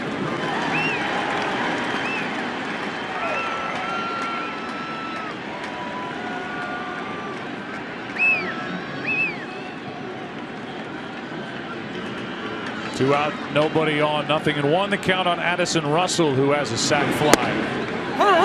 Strike 2. Talking to Chris Bryant before the game, saying, how do you calm down, not try to do too much tonight? He said, we've been in an elimination game the last 2 games. This is their first.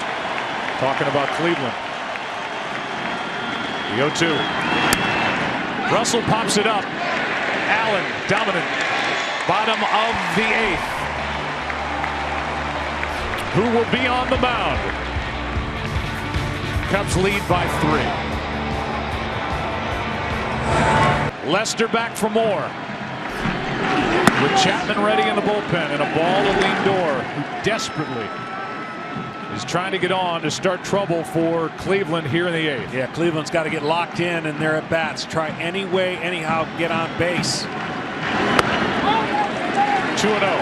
Lester obviously is trying to steal outs for Joe Madden. With Chapman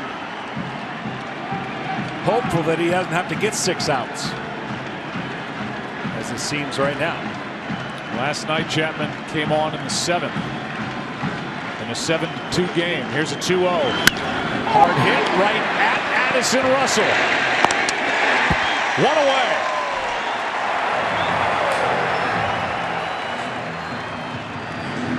With the bases empty, Napoli will step in. There's the starter. Hendricks probably more nervous now than he was at 8:10 Eastern. He went 4 2/3, 2 runs, 1 earned on 4 hits. Lindor squared that up, but right at Russell. Got a 2-0 pitch that he liked.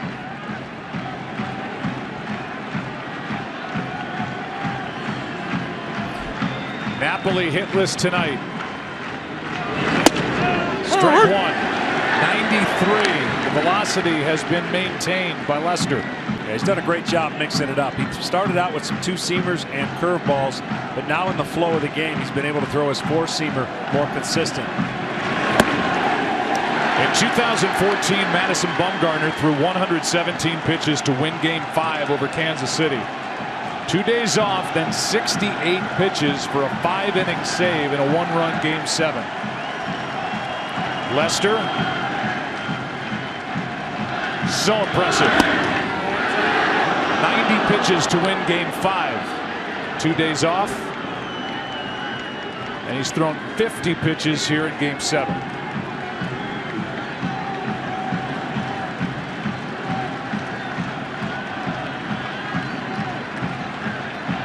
The 1-2.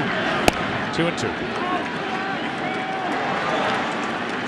At this point, it's all adrenaline, because you would never throw this much on your side day. He knows what's at stake, and certainly just trying to grind each pitch out. You mentally just get locked in, and it takes longer to accomplish, but as long as you keep getting outs, it's worth it.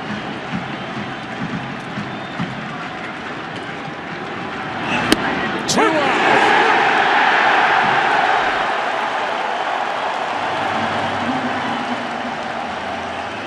That's 4 strikeouts for John Lester.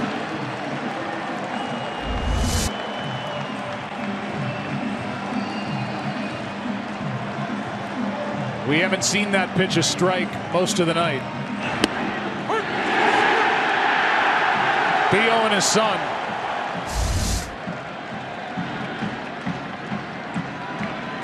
Here's Jose Ramirez. Theo Epstein is the president, the head of baseball operations for the Cubs. He took over in the fall of 2011, and he told Cub fans, I have a plan, but you're going to have to be patient. How often is it that a plan actually works? And this is a good young Chicago team that's going to be good for a long time to come. Yeah, it did take them a while. And of course, they had to lose a lot of games to get that plan enacted. But you are exactly right. This is a team, as well as Cleveland, built to win a few more years than just right now. 2 out, nobody on. 1-1 to Jose Ramirez. Ground ball. Russell can't make the play, and the inning continues. A 2-out hit for Jose Ramirez with Brandon Guyer coming up. And Joe's going to probably bring in Chapman and give him some freedom to work with before the tying run gets to the plate. Russell got there and actually overshot it.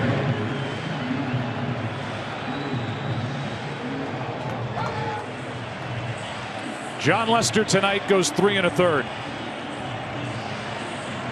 Struck out 4, walked 1. And got big outs here in game 7. Closer coming in. Chapman with the Cubs up 3 in the 8th. The 5th.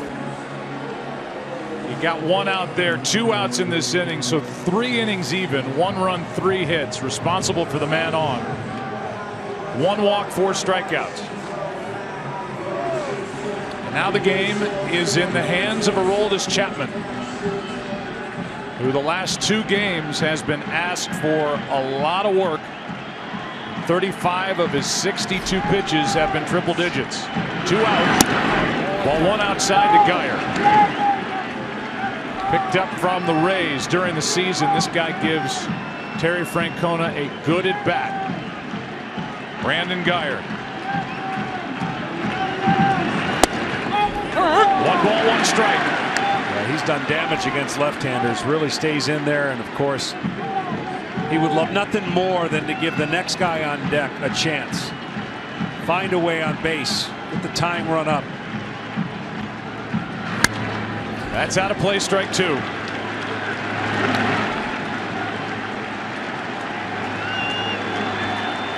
Joe Madden went to Chapman last night, up 7-2. Ran him back out there for the start of the 9th, up 9-2. That was certainly questioned during and after the game, but Joe Madden thought Aroldis Chapman would be fine. He'll have to get more than 3 outs tonight.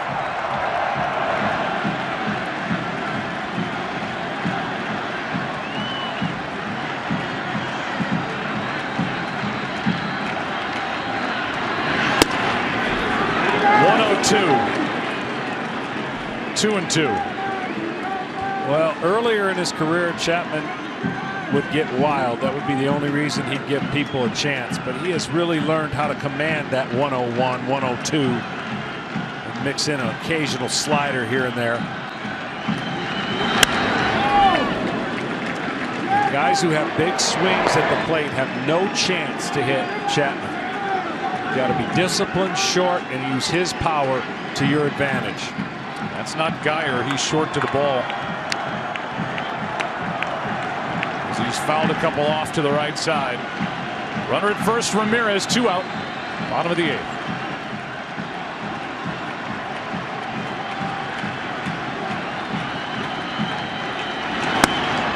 Ball 3. That's the pitch you got to stay off of. That's the one over the middle of the plate that looks so inviting to a hitter. But he was able to hold up. If Geyer can reach, the tying run would bat. Rajai Davis. Runner will go. Line drive into right center field. That ball's down. Taking around third, Ramirez. He will score on an RBI double by Brandon Geyer. It's 6-4.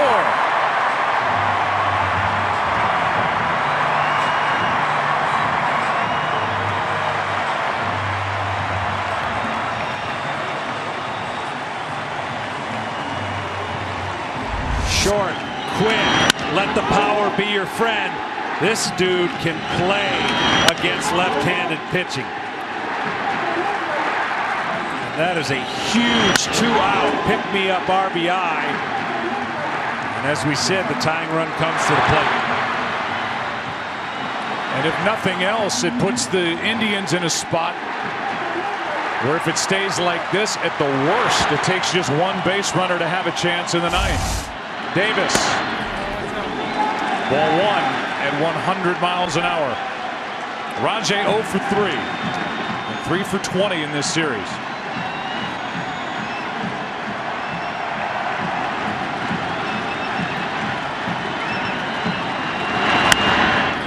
Out of play right side.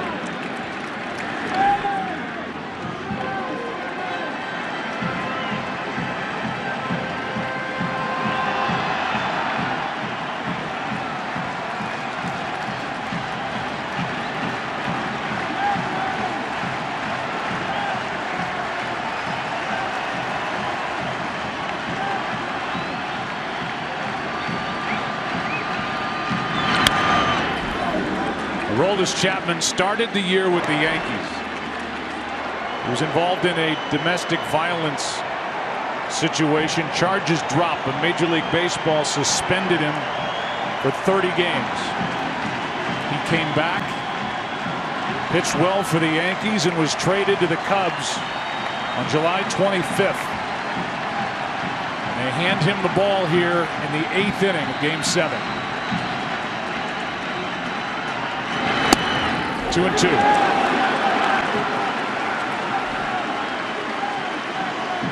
Davis missed his pitch earlier. Trying his best to be as quick as he can.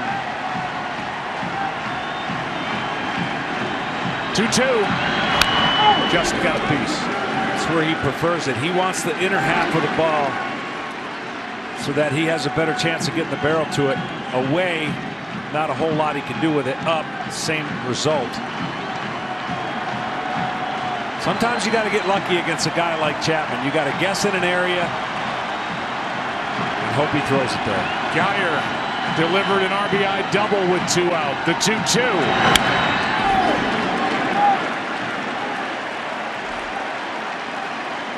And a new supply of baseballs for the home plate umpire, Sam Holbrook.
said down and in was his only chance. Watch where this pitch is. Down and in. He got it. He didn't miss it. He fouled off the pitches that he had to foul off. And the one area that gave Davis a chance to hit a home run is where Chapman threw it. And oh my.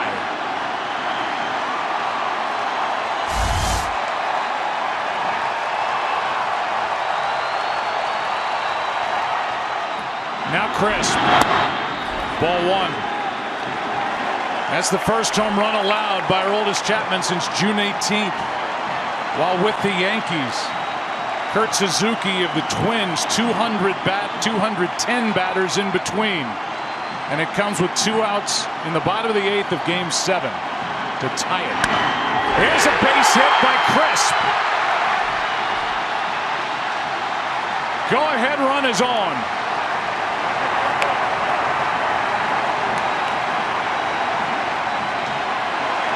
Well, I said earlier, the Cubs saw Miller multiple times. He wasn't as sharp. Chapman has been pushed beyond what normally could be a role in 3 straight games. He's thrown 2 straight pitches down and in. And the hitters, don't forget about Geyer and the ability to fight off those pitches and then get that huge hit to set up for Davis. Same thing. And don't forget about all the work last night in a 7-2 game when the Cubs couldn't add on. He had to come on. Now he's back in there, and this one down and in. Sent out by Rajai Davis, and then followed down and in. Sent to left by Coco Crisp. When Chapman's effective, he's effective over the middle of the zone and up. There's not a lot of hitters that can do anything against it, but also he has been pushed and has thrown a ton of pitches, so he's sacrificing a little bit to try and generate more natural. His natural velocity is better than forced velocity. LeBron celebrating with over 40,000 in the ballpark and thousands outside the ballpark.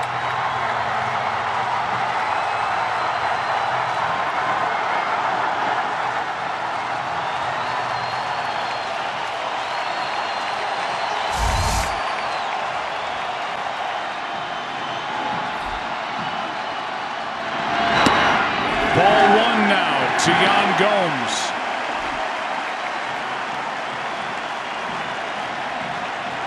Yan Gomes has 3 plate appearances this postseason, all against Chapman.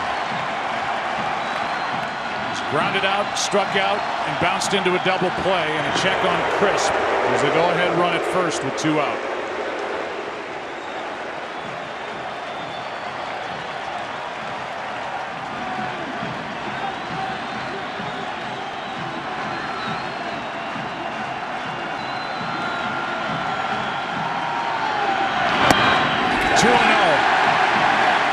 Looks worn out. And he is. There's no other way around it.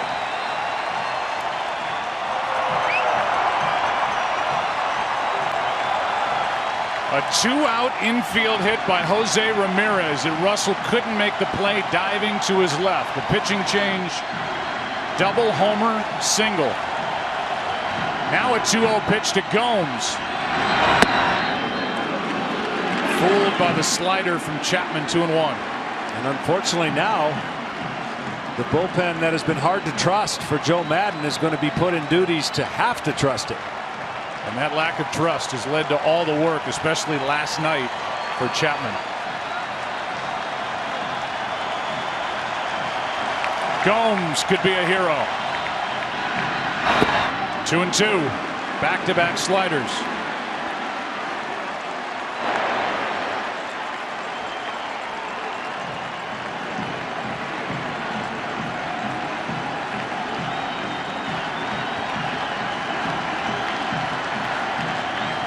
Travis Wood, the left-hander, just got up. Getting ready in a hurry.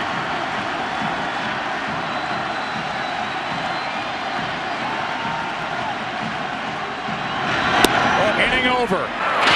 That strikeout ends the inning. But in the inning, 3 runs come across for the Cleveland Indians, all with 2 out. Rajay Davis, the 35-year-old, his first home run since August 30th. Heartbreak in Chicago, and a tied Game 7 after 8. Unbelievable.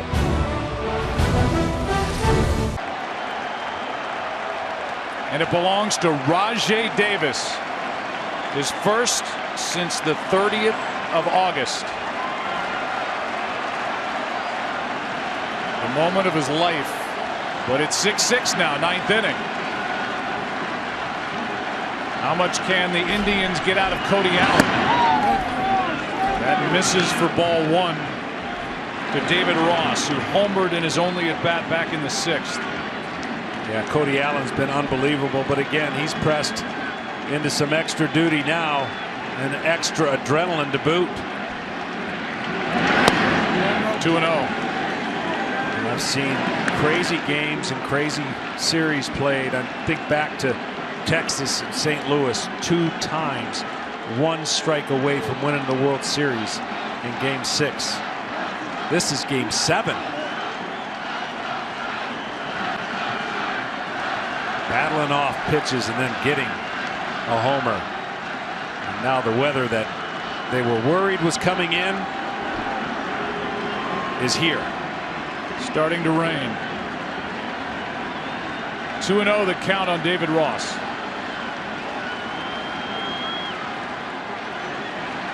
Cody Allen. That's high for ball 3. There is action for the Indians in their bullpen as the rain picks up a bit.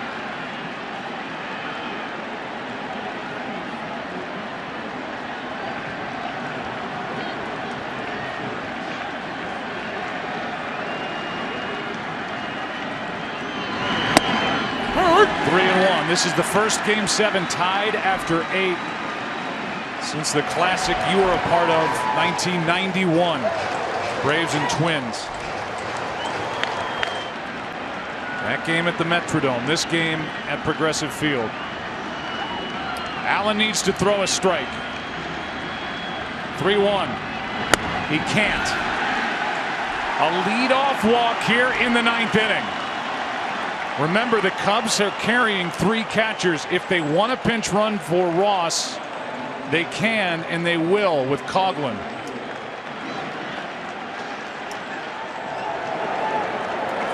Well, Ross will realize, getting back to the dugout, he got a chance to play in Game 7. It'll be the final time he gets a chance to play, but a homer and a walk.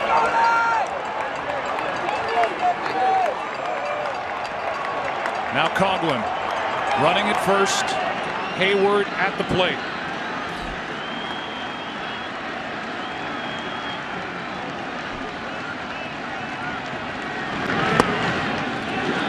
Remember, Cody Allen took over in the 7th. Got to strike him out, throw him out, double play. Had a quick 8th. But his pitch count is up to 23. It is so difficult to keep going beyond what you normally do in a regular season. Your mind is willing. Your body sometimes lets you know that it's fatigued.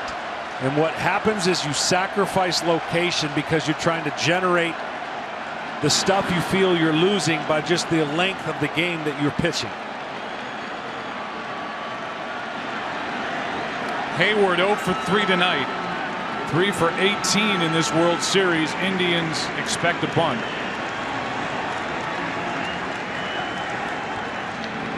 No sign of it on ball 2.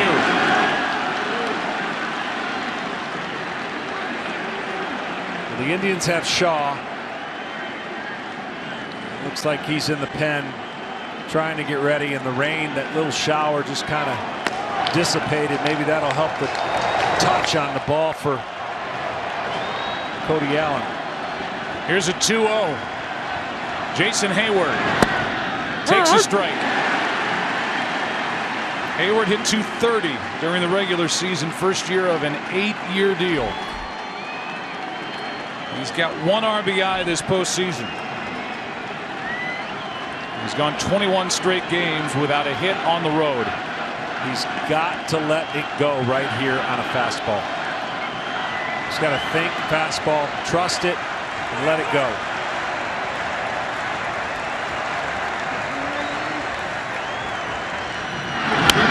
And he grounds it foul. Now he's got to get in a different mode, because more than likely an elevated fastball or that power curveball is coming. But that's the pitch he had to hit. That was his best chance right there, 2-1. Are you surprised with Hayward and his struggles? The go-ahead run on at first, a guy who can run, and Coghlan no bunt. And Hayward showed one bunt, didn't look very good with it, but I think with Baez on deck,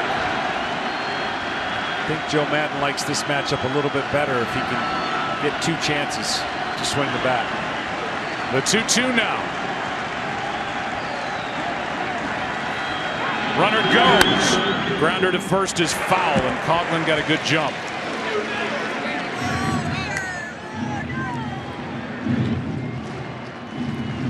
The recent clinch games for the Cubs.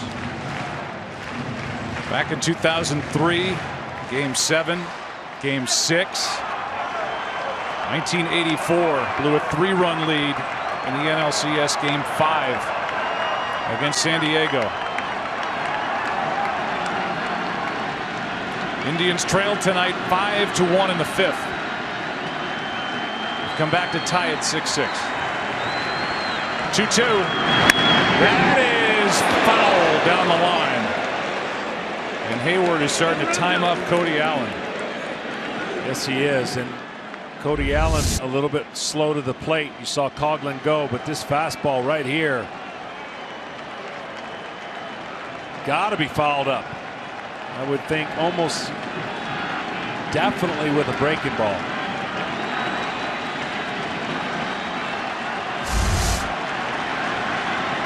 Preferably in that same area and height.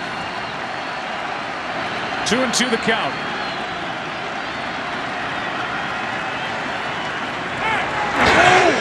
Check on Coghlan.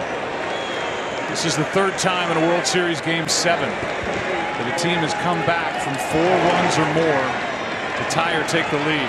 25 Pirates won it over Washington. The 60 Yankees trailed 4-0 to Pittsburgh in Pittsburgh. Lost on the Mazeroski home run 10-9. Indians tonight trailed 5-1 in the 5th.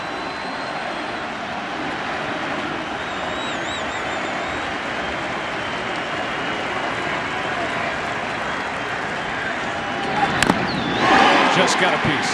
It's got to be lower. You know Cody Allen's trying to get it lower.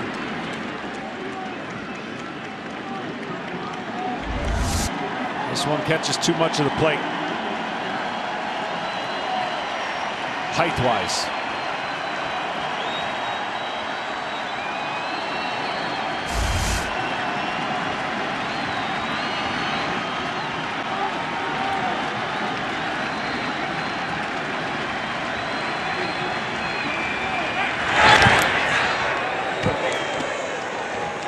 Coghlan has taken off 1 time during this at bat by Hayward.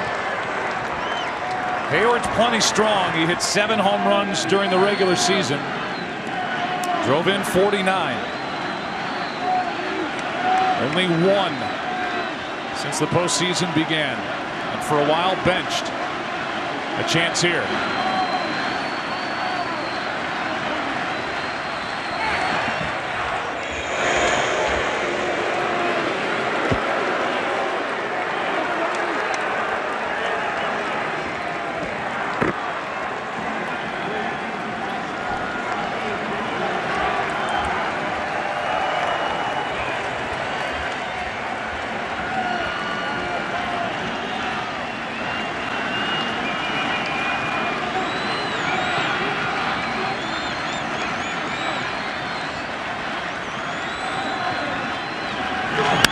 That's hard hit, but right at Kipnis, a flip, out, no throw, 1 on, 1 out.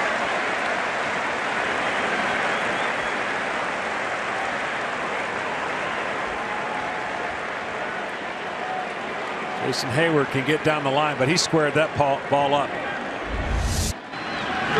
Another hanger.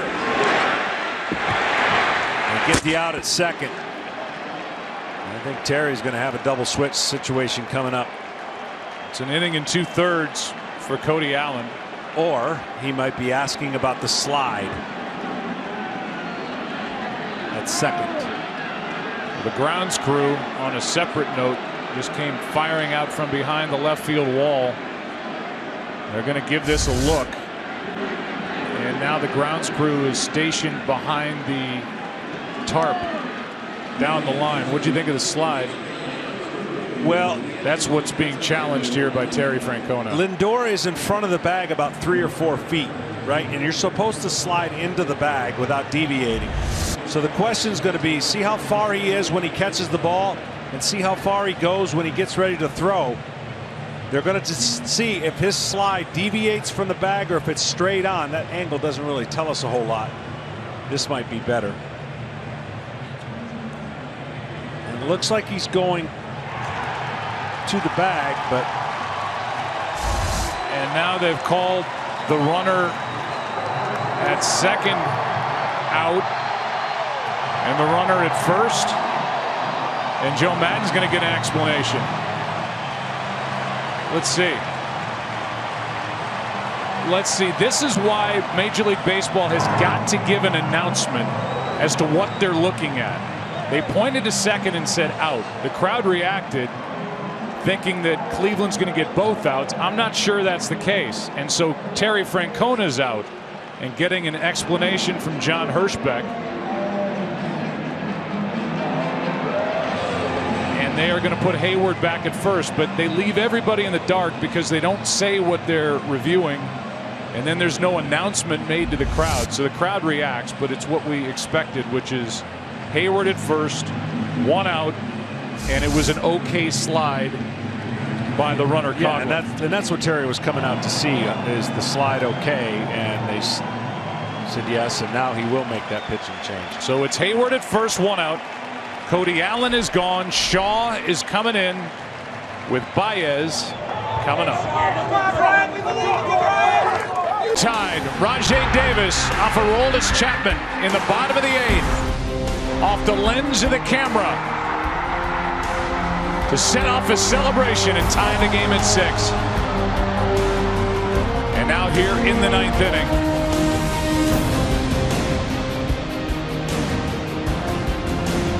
in a tie game, a man aboard. Davis' heart racing, I'm sure, in center. Hayward the runner, Javier Baez the hitter, Brian Shaw on the mound. Baez is homered tonight.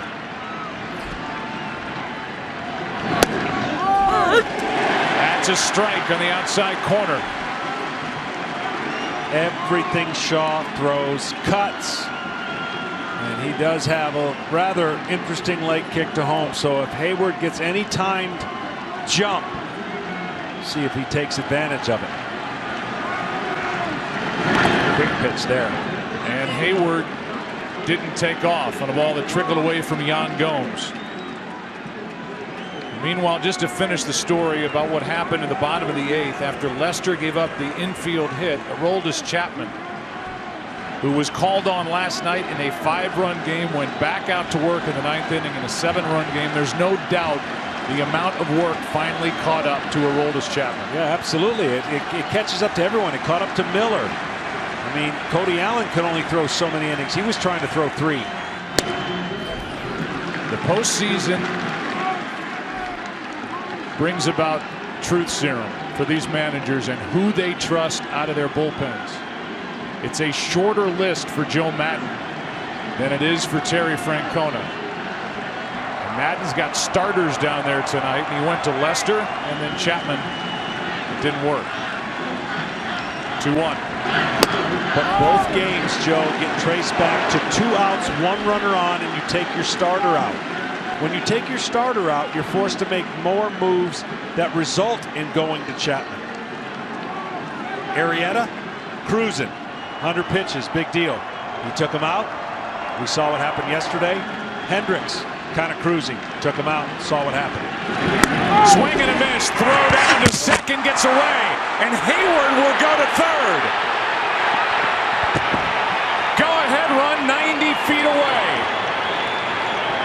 on a stolen base and then an error on the throw by Gomes. Well, he timed him, and he's got the bigger leg kick, and you see the great jump, and the swing keeps the catcher back from jumping out, and then the ball on a little bit of a wet infield skips, and now with Terry he's bringing Michael Martinez in. It's a stolen base E2. And Yan Gomes, who is the primary catcher for the Indians, suffered through an injury-plagued year. Made it back to the roster, but has been watching Roberto Perez catch. Very limited work behind the plate. Tested by Hayward. A good throw might have had him.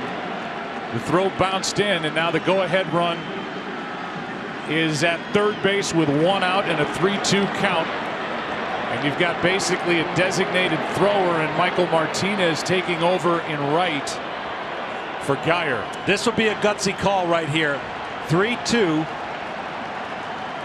You get a scenario where you can actually through a squeeze, and if he fouls it off, he strikes out. Geyer moves from right to left. So an outfield of Geyer, Davis, and Martinez with the infield in. And with 1 out, a 3-2 pitch to Javier Baez. That is a strikeout on a foul bunt with 2 strikes, 2 out. That's what I thought they were going to do. This is not a good matchup for Baez expanding the zone. All he's got to do is put it in play with the runner at third reading it. He doesn't get the barrel of the bat. Look, he's trying to jab at it. If all he does is put it in play, Hayward can read it. And that jab right there, he's got to square around and bunt it, and they got a chance.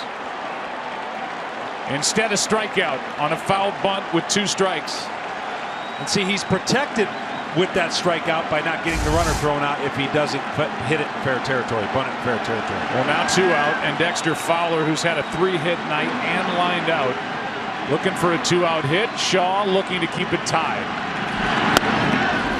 Now, this is a better matchup for Joe Matt. I mean, ultimately, you would have liked Baez to get it down, but Fowler swinging the bat good, as you mentioned.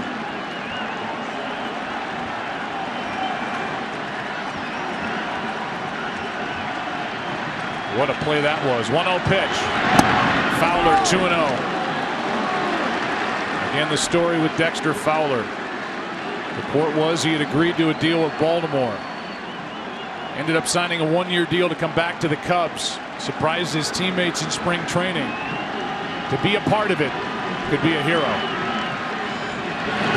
That's into the shortstop spot. Lindor. What a play!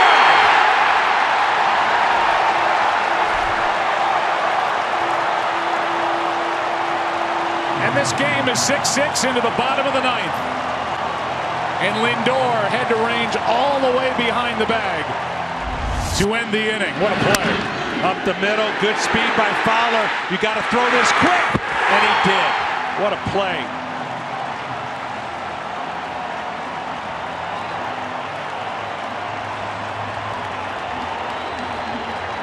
And that sends this game into the bottom of the 9th. And the top of the order will bat for Cleveland. And Chapman is going back out there.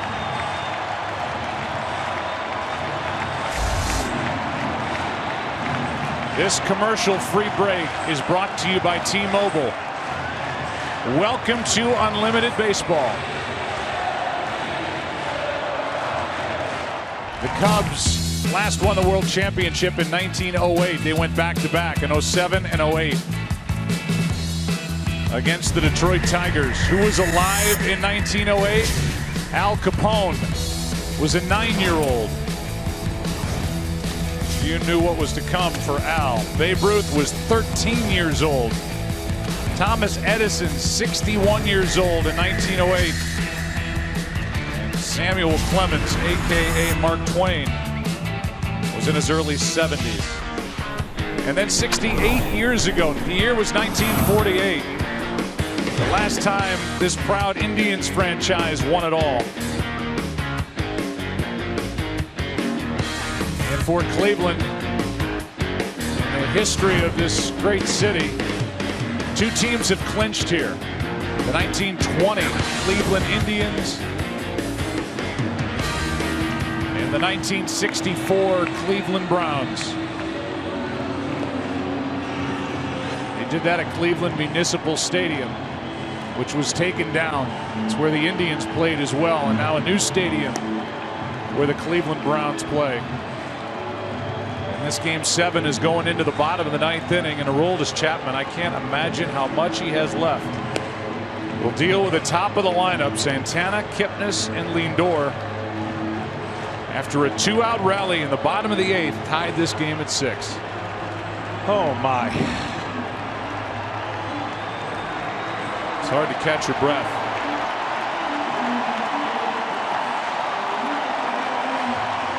Good job by Brian Shaw on the top of this 9th, and a play behind the bag by Lindor. With the top of the order coming up. Thanks, fans, for watching the T-Mobile Unlimited Baseball break. Hashtag Unlimited Baseball. The DH Santana.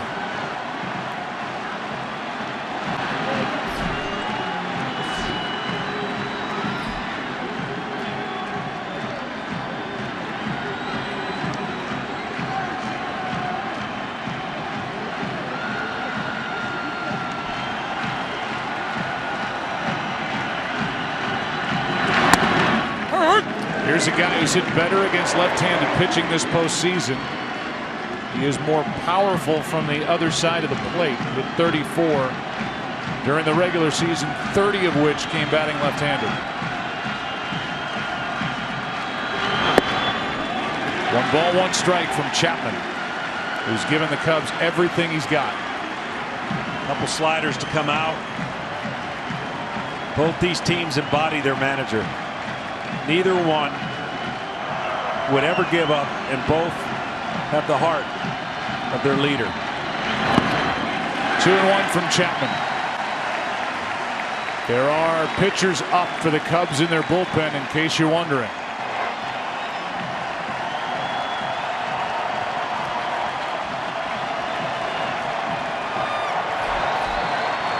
Arrieta had been up with Carl Edwards Jr. Now it's a lefty, Mike Montgomery. 2-1 on Santana. 3-1 from Chapman.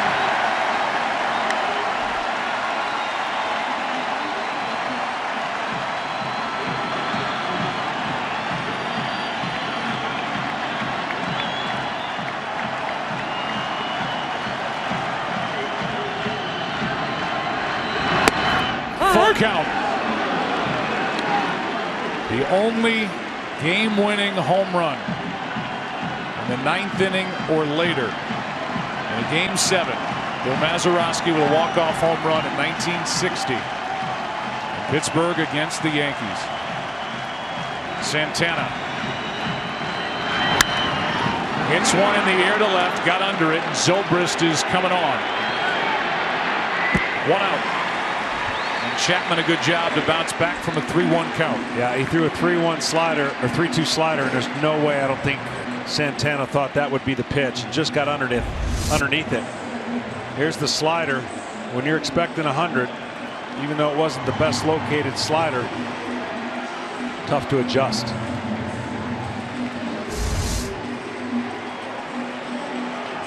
Now it's Kipnis from Northbrook, Illinois. Grew up a Cubs fan.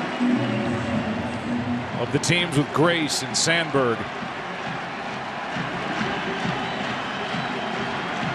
The Indians' heart and soul takes a strike. He's homered twice in this World Series, 4 times this postseason.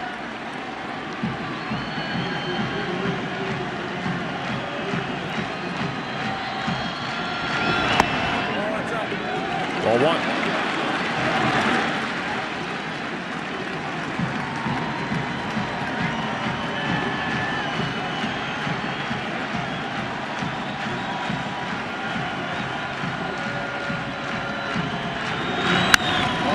In the air to right, down the line, and hooking foul. And strike two.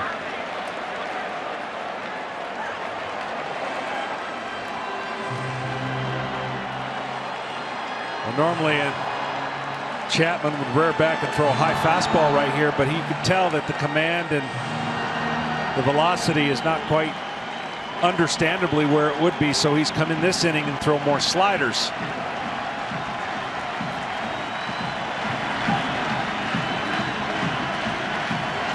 And another one coming.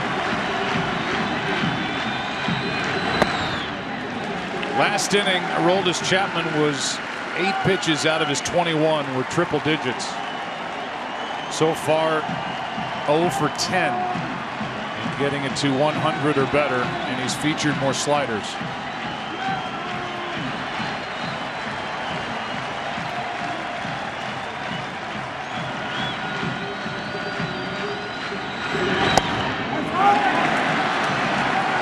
Ball 3.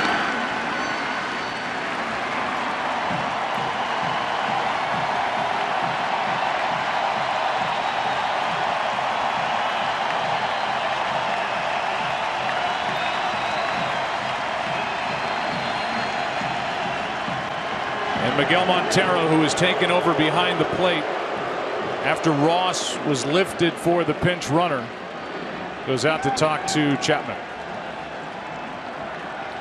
Trying to get his fever for what he feels good about here on this 3-2 pitch. A lot of sliders in a row that Kipnis has gotten a chance to look at.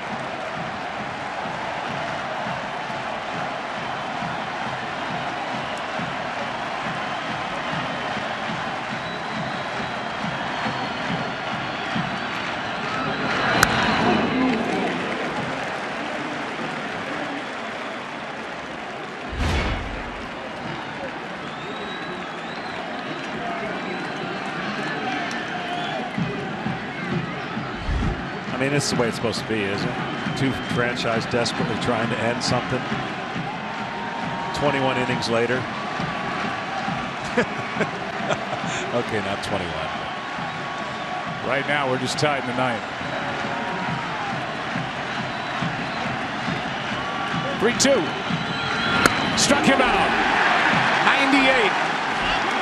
2 out.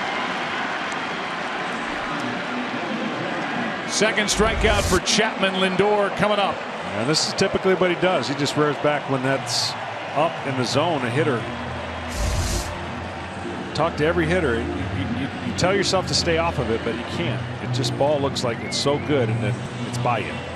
And let's say this with regard to Joe Madden. No matter any move that was made tonight, he had Chapman on the mound, leading by 3 with 4 outs to get. Right. He'd take that 10 times out of 10, but the Indians got him, and now Lindor pops it into right, and with this, Game 7 is going to the 10th. Schwarber, Bryant, Rizzo, the 2, 3, and 4 hitters coming up for the Cubs in a 6-6 game.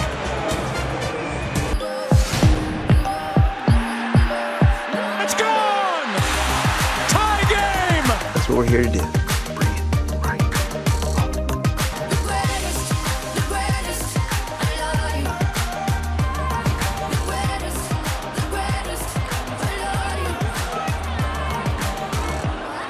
You're not going to believe this. Just as we get ready to start the 10th, the grounds crew is told by this umpiring crew and the crew chief, John Hirschbeck, to bring out the tarp.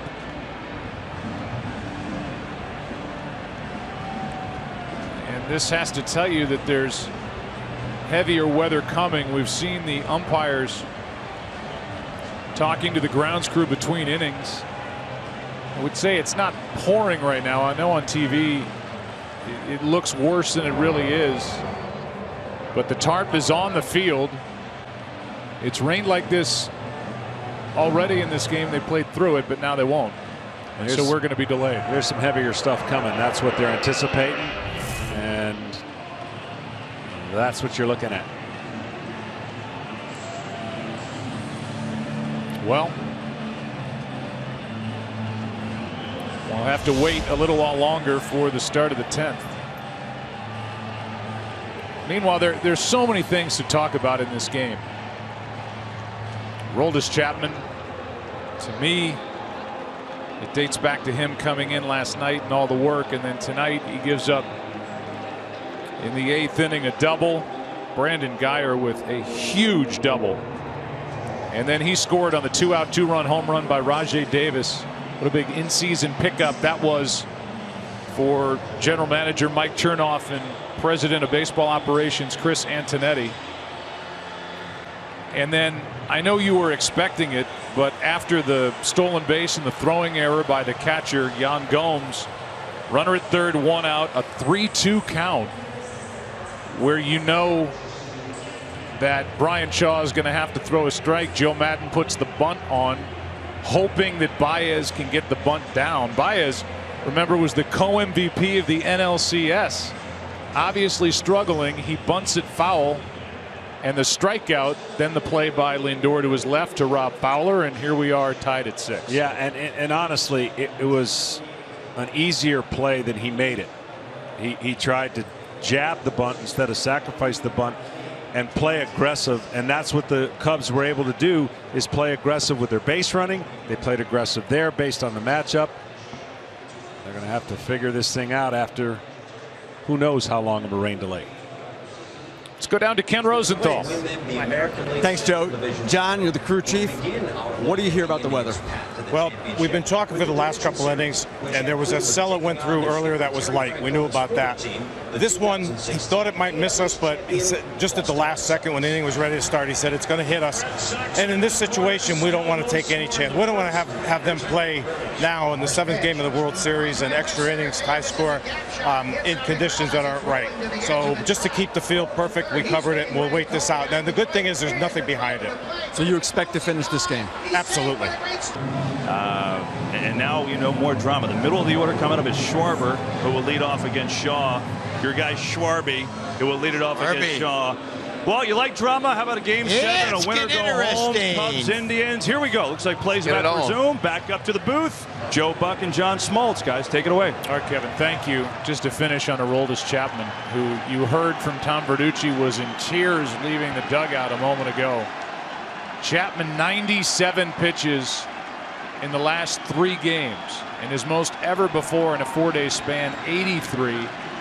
Back with the Reds in July of 2015. And I agree with Alex Rodriguez. You saw just how tough he was to pitch a 1-2-3 ninth after the heartbreak of the 8th. But now we're underway in the 10th, and it's Kyle Schwarber, who tonight is 2 for 4, and who has 5 career postseason home runs, all 5 last year. In his rookie year, you know what he's thinking.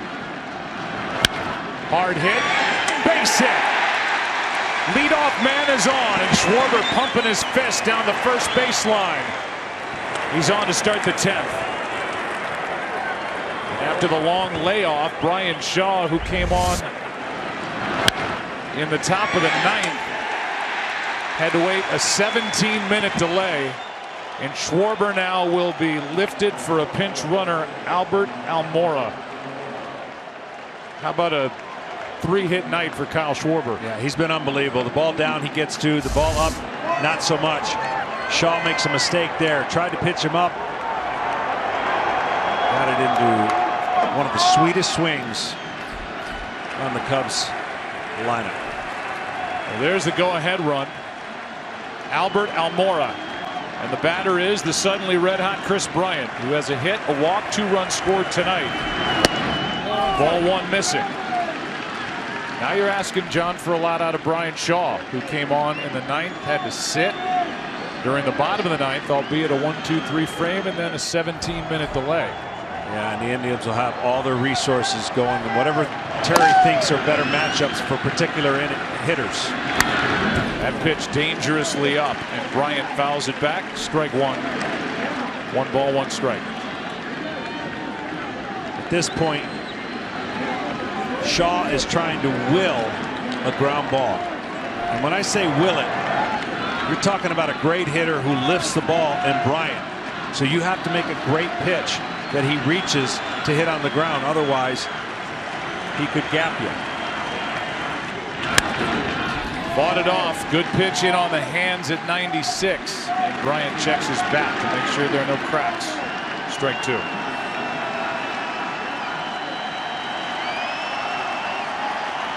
Bryant has gone back-to-back games with a home run. Last night, a 4-hit game.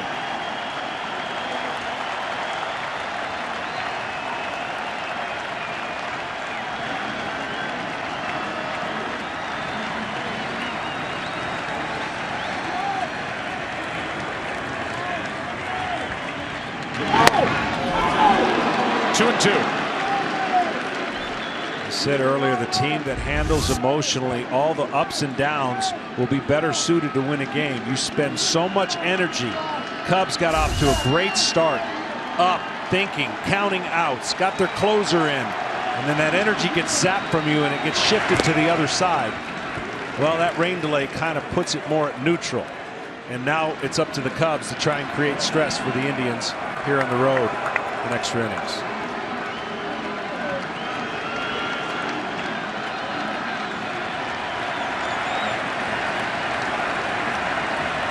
Bryant on 2 and 2. High fly ball into center. Back is Davis. One step from the wall. Tagging is Almora with great base running. And into second with 1 out. Good heads-up base running off the bench for Albert Almora. That was because somebody else, a little less experienced, would have think of rounding second and being prepared to score. But he saw the height of the ball. He saw Davis under it. And getting an extra base is more important than being able to potentially score if the ball is hit off the wall. That's a great read. A lot of people will be standing at second base getting ready to turn. And now he is at second base. And now a hit could put the Cubs back on top with Rizzo and Zobrist coming up. And a meeting on the mound. The home plate umpire, Sam Holbrook, goes out to break it up. Well, they're just choosing their poison. Which one do they want to pick? With a base open, they're not going to pitch to both of them. They're either going to pitch to Rizzo and get him out and walk Zobrist, in my opinion, to pace Russell. So figure out what Terry Francona wants to do. Rizzo tonight hit by a pitch, an RBI single, and he will be intentionally walked. And the man who's trying to win rings in back-to-back seasons with 2 different teams, Kansas City a year ago, Chicago now, will be up with 2 on 1 out.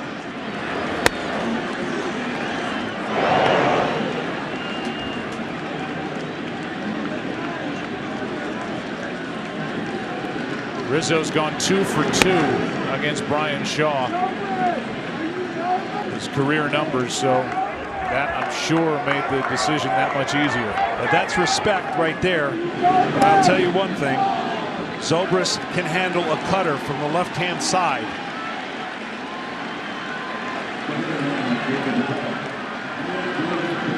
And he knows how to handle these spots. Came in red hot. Tonight, he's 0 for 4 with a run scored. Trying to deliver here in the 10th.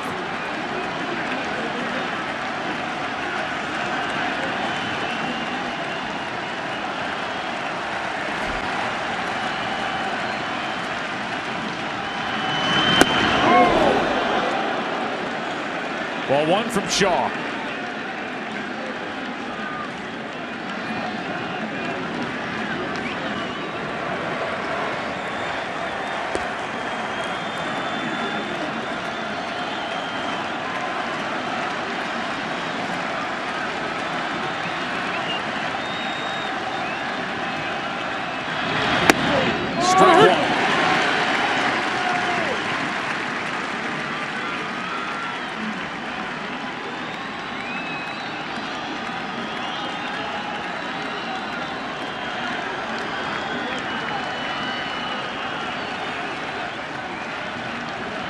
The eyes of the world on Ben Zobrist. Strike two. Shaw has put 2, especially that one. Back door. Starts out a ball, catches the bottom right corner.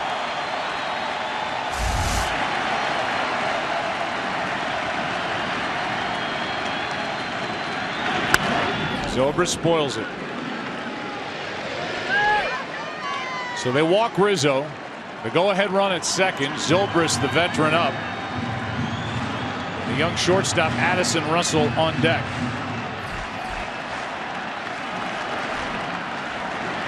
Leadoff hit by Schwarber. Lifted for a pinch runner.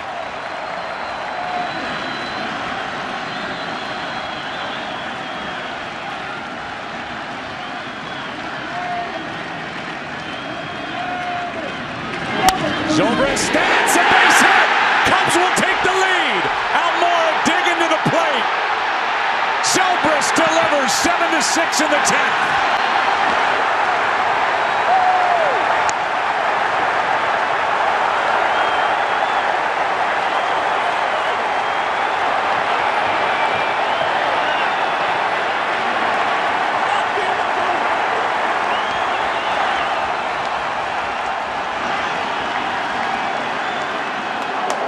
Stays on the ball so well does Zobrist.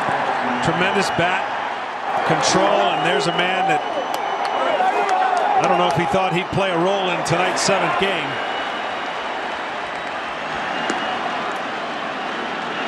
But he scores the go-ahead run, and John, it was his heads-up base running. It really changed the complexion of this inning. It led to the intentional walk to Rizzo and led to the opportunity for Zobrist. I'm telling you, if 10 guys were on the base, I don't know if 7 of them would have done what he did. So he deserves a lot of credit for thinking about the scenario, reading the center fielder, and not getting carried away with the moment and wanting to get to a position to score earlier than it was called for. Second intentional walk. And there's the cutter. He tried to go back door. He stays on it, slaps it the other way. The Cubs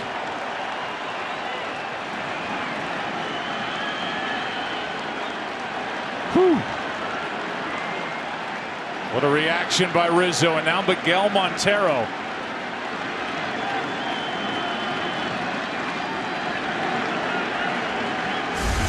Montero has only 1 hit this postseason. He's 1 for 11. It was the game-winning grand slam in Game 1 of the NLCS at Wrigley. And here he is with the bases loaded, 1 out, trying to add to the lead. Remember, odds are against Chapman going back out there. But that'll be another decision for Joe Maddon. We've seen Edwards up in the bullpen. Who will be on the mound for Chicago in the bottom of this 10th? Right now, ball 1 to Montero. And Montero, another guy who can handle the cutter from the right-hander. Likes the ball coming into him out over the plate. That's a foul ball. That was exactly what Cleveland was looking for right there.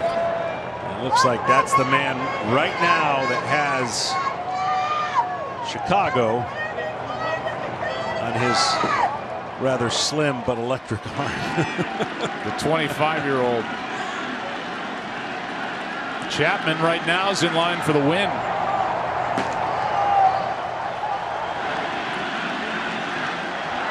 But a long way to go, and Montero would like to take the pressure off the rest of this 10th. That's a base hit. Rizzo scores. Zobrist is held. 8-6 Chicago.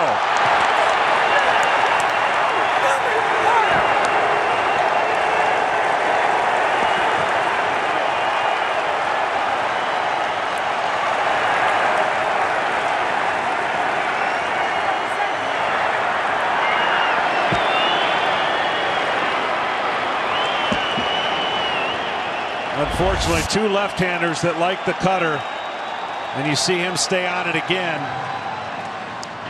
Let's see, 2 hits, 2 bases loaded situations.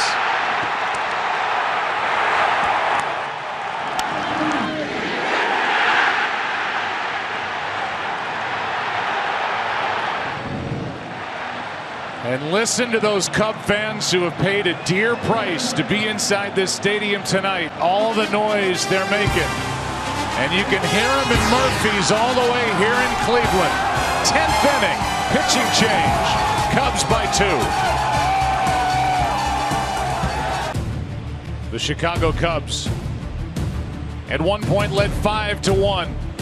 They were tied in the 8th, 6-6.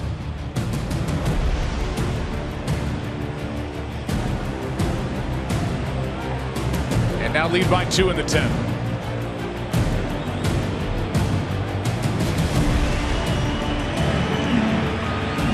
Bases still loaded, and Trevor Bauer comes in out of the bullpen.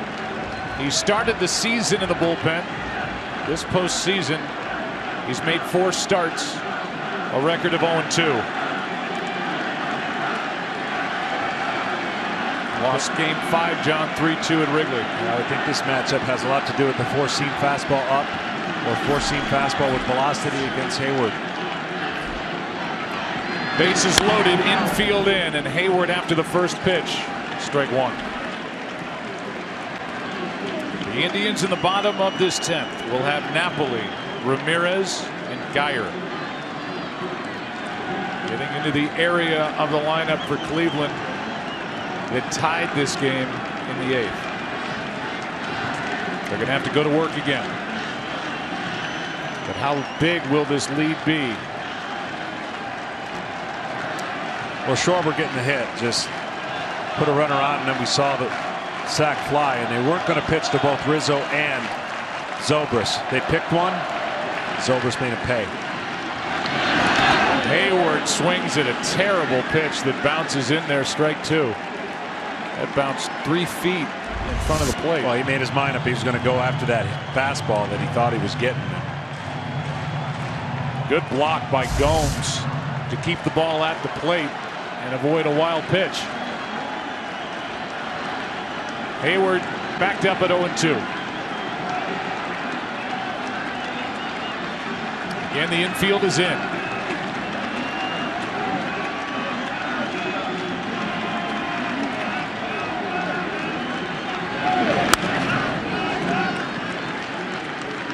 Teammates with 3 or more hits in a World Series game, Dexter Fowler and Kyle Schwarber join a list.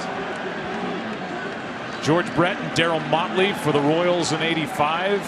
Willie Stargell and Omar Moreno for the champion Pirates in '79.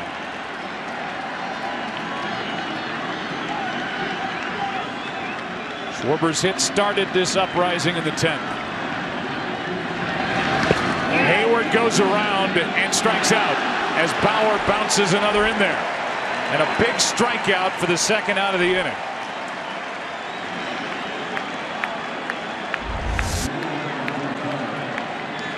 Over the top curveball and getting ready for a fastball again. Hayward not recognizing it. And can't hold the swing. Baez's first pitch is going to be the whole key to this at bat. What does he do? What's he guessing? And does Bauer give him a first pitch fastball to get ahead and then spin the ball, or start him out with a breaking ball?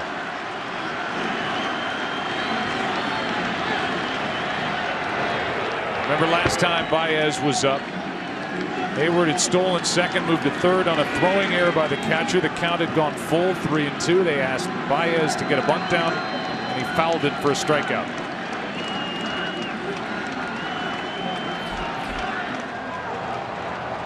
Carl Edwards still getting loose. Baez. Ball 1 inside from Trevor Bauer. And I actually loved the call. I thought it was. I thought it really was going to be a great element that he could create a bunt in the right area, and Hayward read it and just didn't get it down. Bases loaded, 2 out, 2 runs home. 8-6 Cubs. Hittable, and Baez swung through it. See, that's what he would have seen against Shaw at 3-2.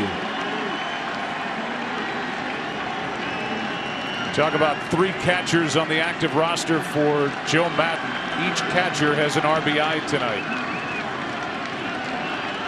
as the Cubs have put up 8, including a home run by that man, David Ross, in his final big league game. Here's a 1-1. Strike 2. And Bauer came right after him at 95. Seems like the more runners that get on, the bigger the swing. Trying to do way too much, trying to hit a 8-run homer instead of a grand slam.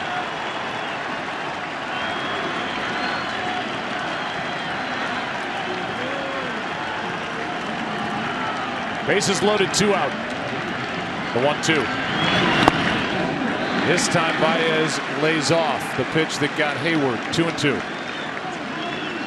Good pitch selection and good choice.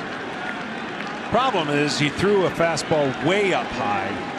So now the variance between the height of his swing and where that pitch ended up is really a lot bigger. Just a little bit higher of that curveball and he can't stay off of it.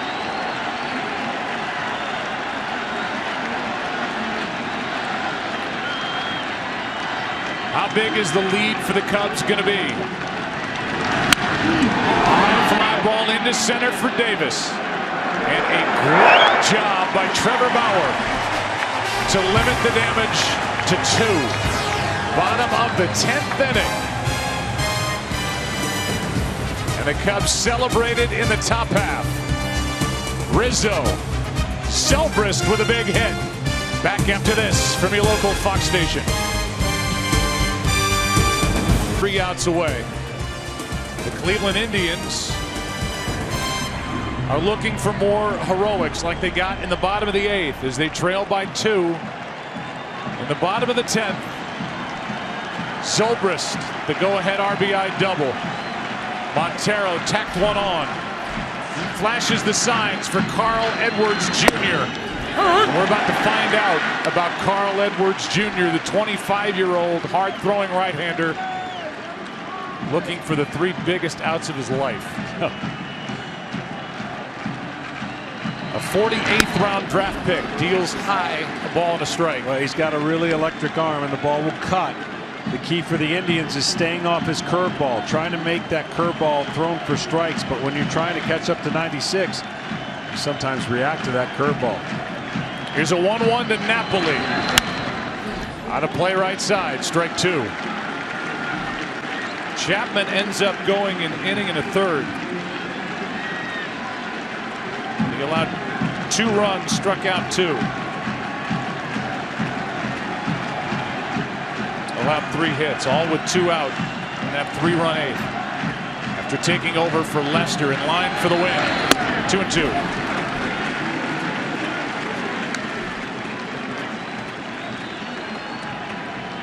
It's Napoli now. Jose Ramirez and Brandon Guyer. There is action for the Cubs in their bullpen.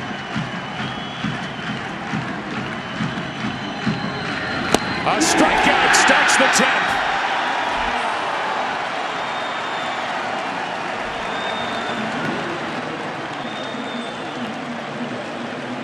Carl Edwards got a taste of the big leagues last year. And he's getting a taste of an historic Game 7 here in 2016. Absolutely. See the cutting action on that. And the guy that we heard from earlier having a hard time controlling his emotions, Rizzo, is so ready to erupt.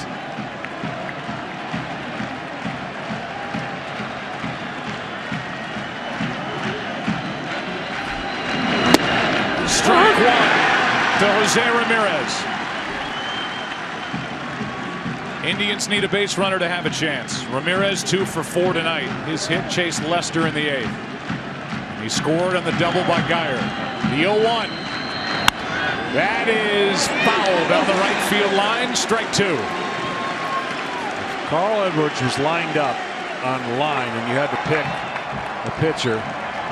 You would never suspect that this guy could throw 97 miles an hour. Fluid arm action and late life.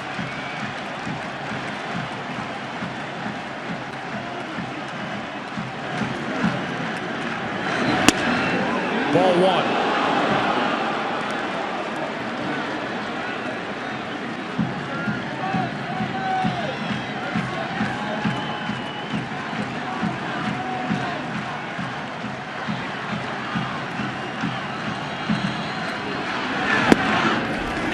Ball 2. I just feel like saying, all the bosses out there, be patient with your employees tomorrow.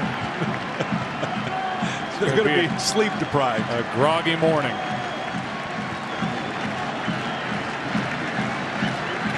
With 1 out, nobody on. Timeout.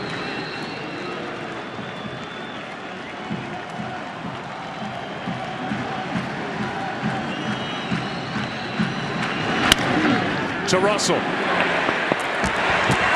out. The Cubs are 1 out away.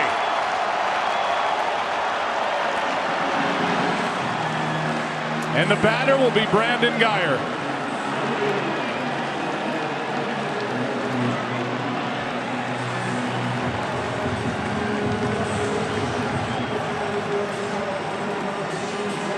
Two teams with a combined 176 years of frustration and no world championship. Theo Epstein has been the drought buster. He was in Boston trying to do it in Chicago. 2 out, nobody on. Guyer takes a ball. Didn't like that first pitch. Go after him. 96-97.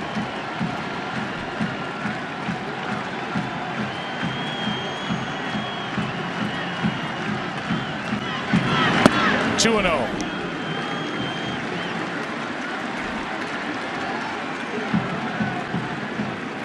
A deep breath for Carl Edwards Jr. 2 balls, no strikes on Guyer.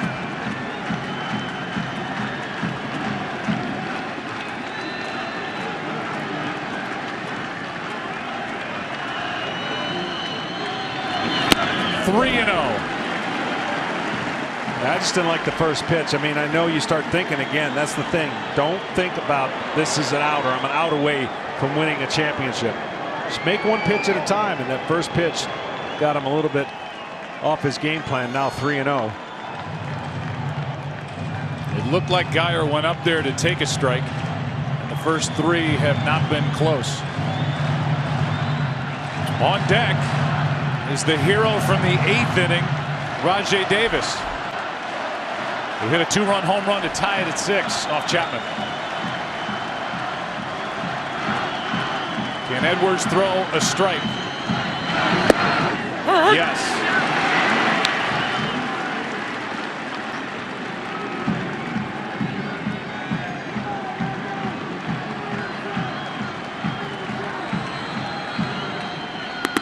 A walk to bring the tying run up.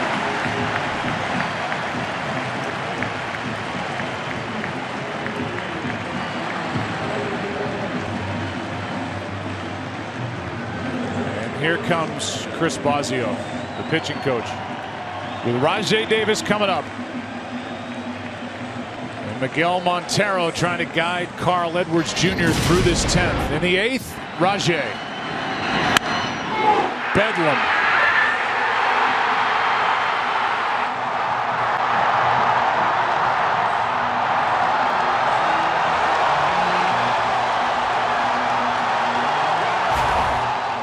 Against Edwards, much more difficult to do on cutters away for Davis. So I'm sure Bosio said, listen, come on, don't pay attention to the guy first. Attack this hitter, and when you get with 2 strikes, maybe then you can kill him with a curveball.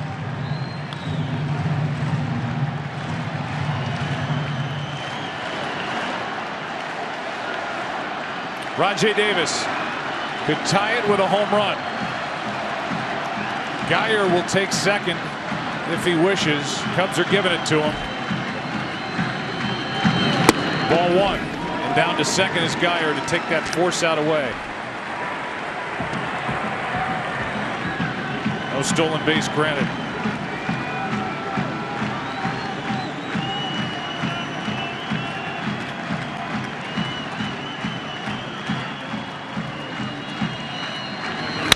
Into center field, another hit. Here comes Guyer. The throw into second. It's a 1-run game. Davis delivers again.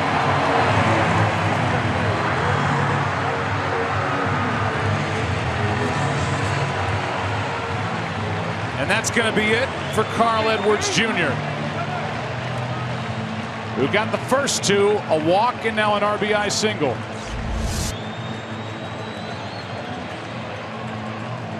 And with Michael Martinez, the scheduled hitter, the switch hitter, and nobody on the bench for Terry Francona here in the 10th inning. This is a one-run game.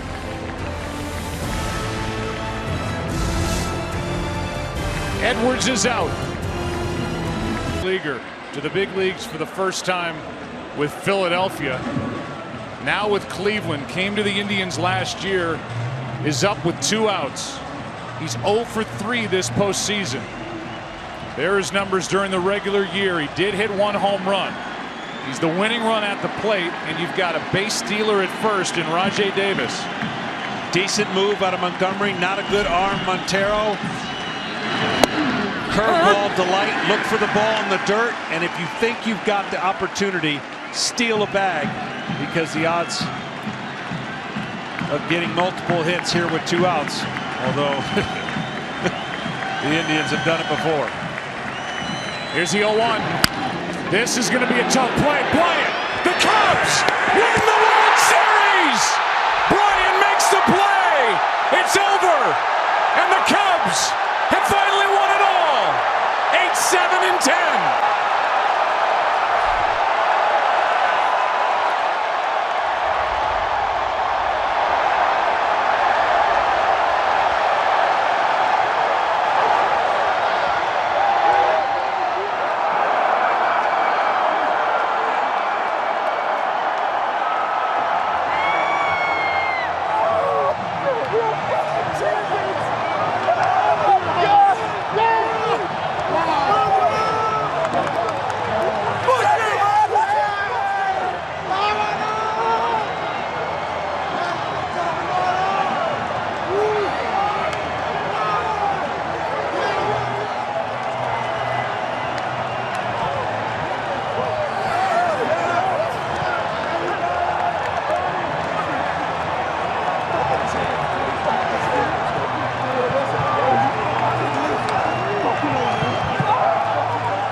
For the Cubs, no more wait till next year. No more talk of 1908.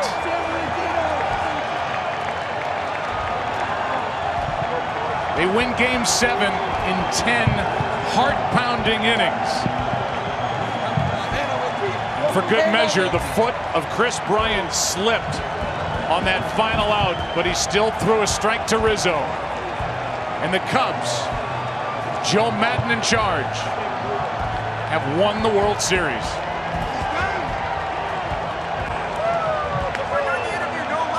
What a game. What a series. What a night. Down to Tom Verducci. Thanks, Joe. I'm with Chris Bryant. Chris, describe what it was like to field that last play. Oh, man. I knew he was fast. I knew how to get rid of it. It's wet out here, the longest game ever. Oh, my. That's one of the best games anybody will ever see. The 17-minute rain delay. How much did that reset your team? What did you guys do in the clubhouse? That was the best thing for us. I mean, we all got together in the weight room, and, you know, we all supported each other. You know, Chappie was a little upset. You know, that guy works his butt off. I mean, Jason Hayward led the way. I mean, talking us up, getting us ready, and you saw what we did there. Chris Bryant, the Chicago Cubs are World Series champions for the first time in 108 years. How does that sound? It's the best thing I've ever heard. I've never won an award as a team. I've always been able to do it individually, but this trumps everything. I mean, I'm out here crying, man. I'm so happy. I mean, I can't even really put into words how this feels. Chris, congratulations. Thank you. Now to you, Ken Rosenthal. Thanks, Tom. Anthony, that's a game that will be talked about for a long, long time. What was it like to be a part of it? I don't know, but it happened. It happened. Chicago, it happened. We did it. We're world champions, Ken. And that's it. We're world champions. I can't believe it. You just told me that was the best rain delay of all time. What changed? We just got together. Honestly, Jason Hayward called a meeting, all new players. And we rallied together. We rallied strong.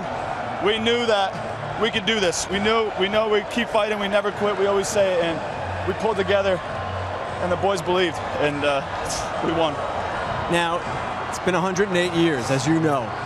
What's it like being part of the team that brought the World Series title back to the north side of Chicago? I can't even put it into words. It's just Game 7 of the World Series. It's unbelievable. The ball, will you keep it? I don't know what I'm going to do with that ball. It's going to be cherished forever, though. We're in the books. We're in history forever. This team is brothers forever, no matter what. Anthony, thank you very much. Congratulations. Thanks, man. Joe, back to you. Kenny, thank you. The winner is Aroldis Chapman, who goes to 2-0 this postseason. The save from Mike Montgomery, picked up in season from Seattle. It is his first save in the major leagues.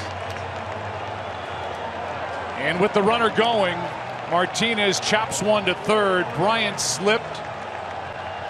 His throw was true. And the Chicago Cubs have won it 8-7. Meanwhile, the Indians kept battling back. Came back from down 5-1 tonight. Had a 3-run eighth. Got to within a run in the 10th. But in the end, it's the Cubs who end the drought. Let's go down to Tom Verducci. Thanks, Joe. Jason Hayward, top of the 10th inning, a rain delay. You call a team meeting. Tell me why you did it, what was said. I just had to remind them who they were. I just had to remind everybody who we are, who these guys are, what we've overcome to get here. Win or lose, we never worried about that approaching every day. Beginning of every day, we never worried about win or loss. We just worry about how we're going to go out there, have fun, compete, be right there for the guys next to us, and not take this situation for granted. So I just had to remind them that, man, I'm proud of them. I say it all the time, but I'm proud of these guys. This team was down 3-1. You blew a lead with 4 outs to go. What is it about the Cubs that made them world champions? Every time we got asked to do something this year, I'm telling you, Tom, every time we answered it. Every single time these guys pissed off, wanting to be the guy to do it, didn't get a chance to do it, whatever it is, for whatever reason, but these guys overcame that for the guys in the clubhouse, man, and outstanding job. We got great leadership. Coaching staff's awesome, unbelievable. Ownership, front office, man, they let us do our thing. They gave us everything we could ever ask for to try and get a job done, and you never know what's going to happen, but they believed in us. Tonight, you're a world champion. Congratulations. No, I appreciate it. Now to Ken Rosenthal. Thanks, Tom. John, you were just staring at your cap that says World Series champions. This is why you signed here. What's the feeling now that you've accomplished it? How about that? I mean, I don't even know. You know, I see the guys that, the coaches and the players that have been through it all. You know, and you know, the fans. I mean, look at this place. I mean, you'd think we're at Wrigley. Man, it's unbelievable. I mean, it's to be a part of this is I don't have words to really tell you how I feel right now about this. I mean, I think it's all surreal, and man, it's a great feeling. John, your own role in this, coming in relief, how difficult was that? Man, I mean, I've always had a lot of respect for bullpen guys. I know how many times we put them in sticky situations and they always bail us out as starting pitchers. And to come in a situation like that, I know we had the lead and all that stuff, but man, it's definitely a situation that I don't want to be in anymore. You know, it's tough, man. That's a tough deal with the crowd and how loud and the emotions, and you know, main thing was I didn't want to give up Kyle's run. That was kind of what it came down to, and I ended up doing it. But man, it's not a good feeling being down there. You don't know when you're going in and when to warm up and all that other stuff. But we got it done. We got it done. That's all that matters. Doesn't matter how. Thanks, John, very much. Congratulations. Thank you. Joe, back to you. What an effort tonight by John Lester. He goes 3 in relief of Kyle Hendricks. Chapman an inning and a third. He gets the win. So much coming up. Post-game coverage from here in Cleveland, and look at all the Cubs fans that are still here. And watch the reactions from the dugout.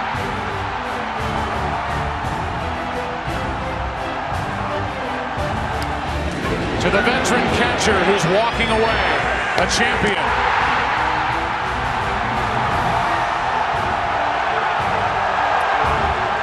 To the manager who finally won it all for the Chicago Cubs.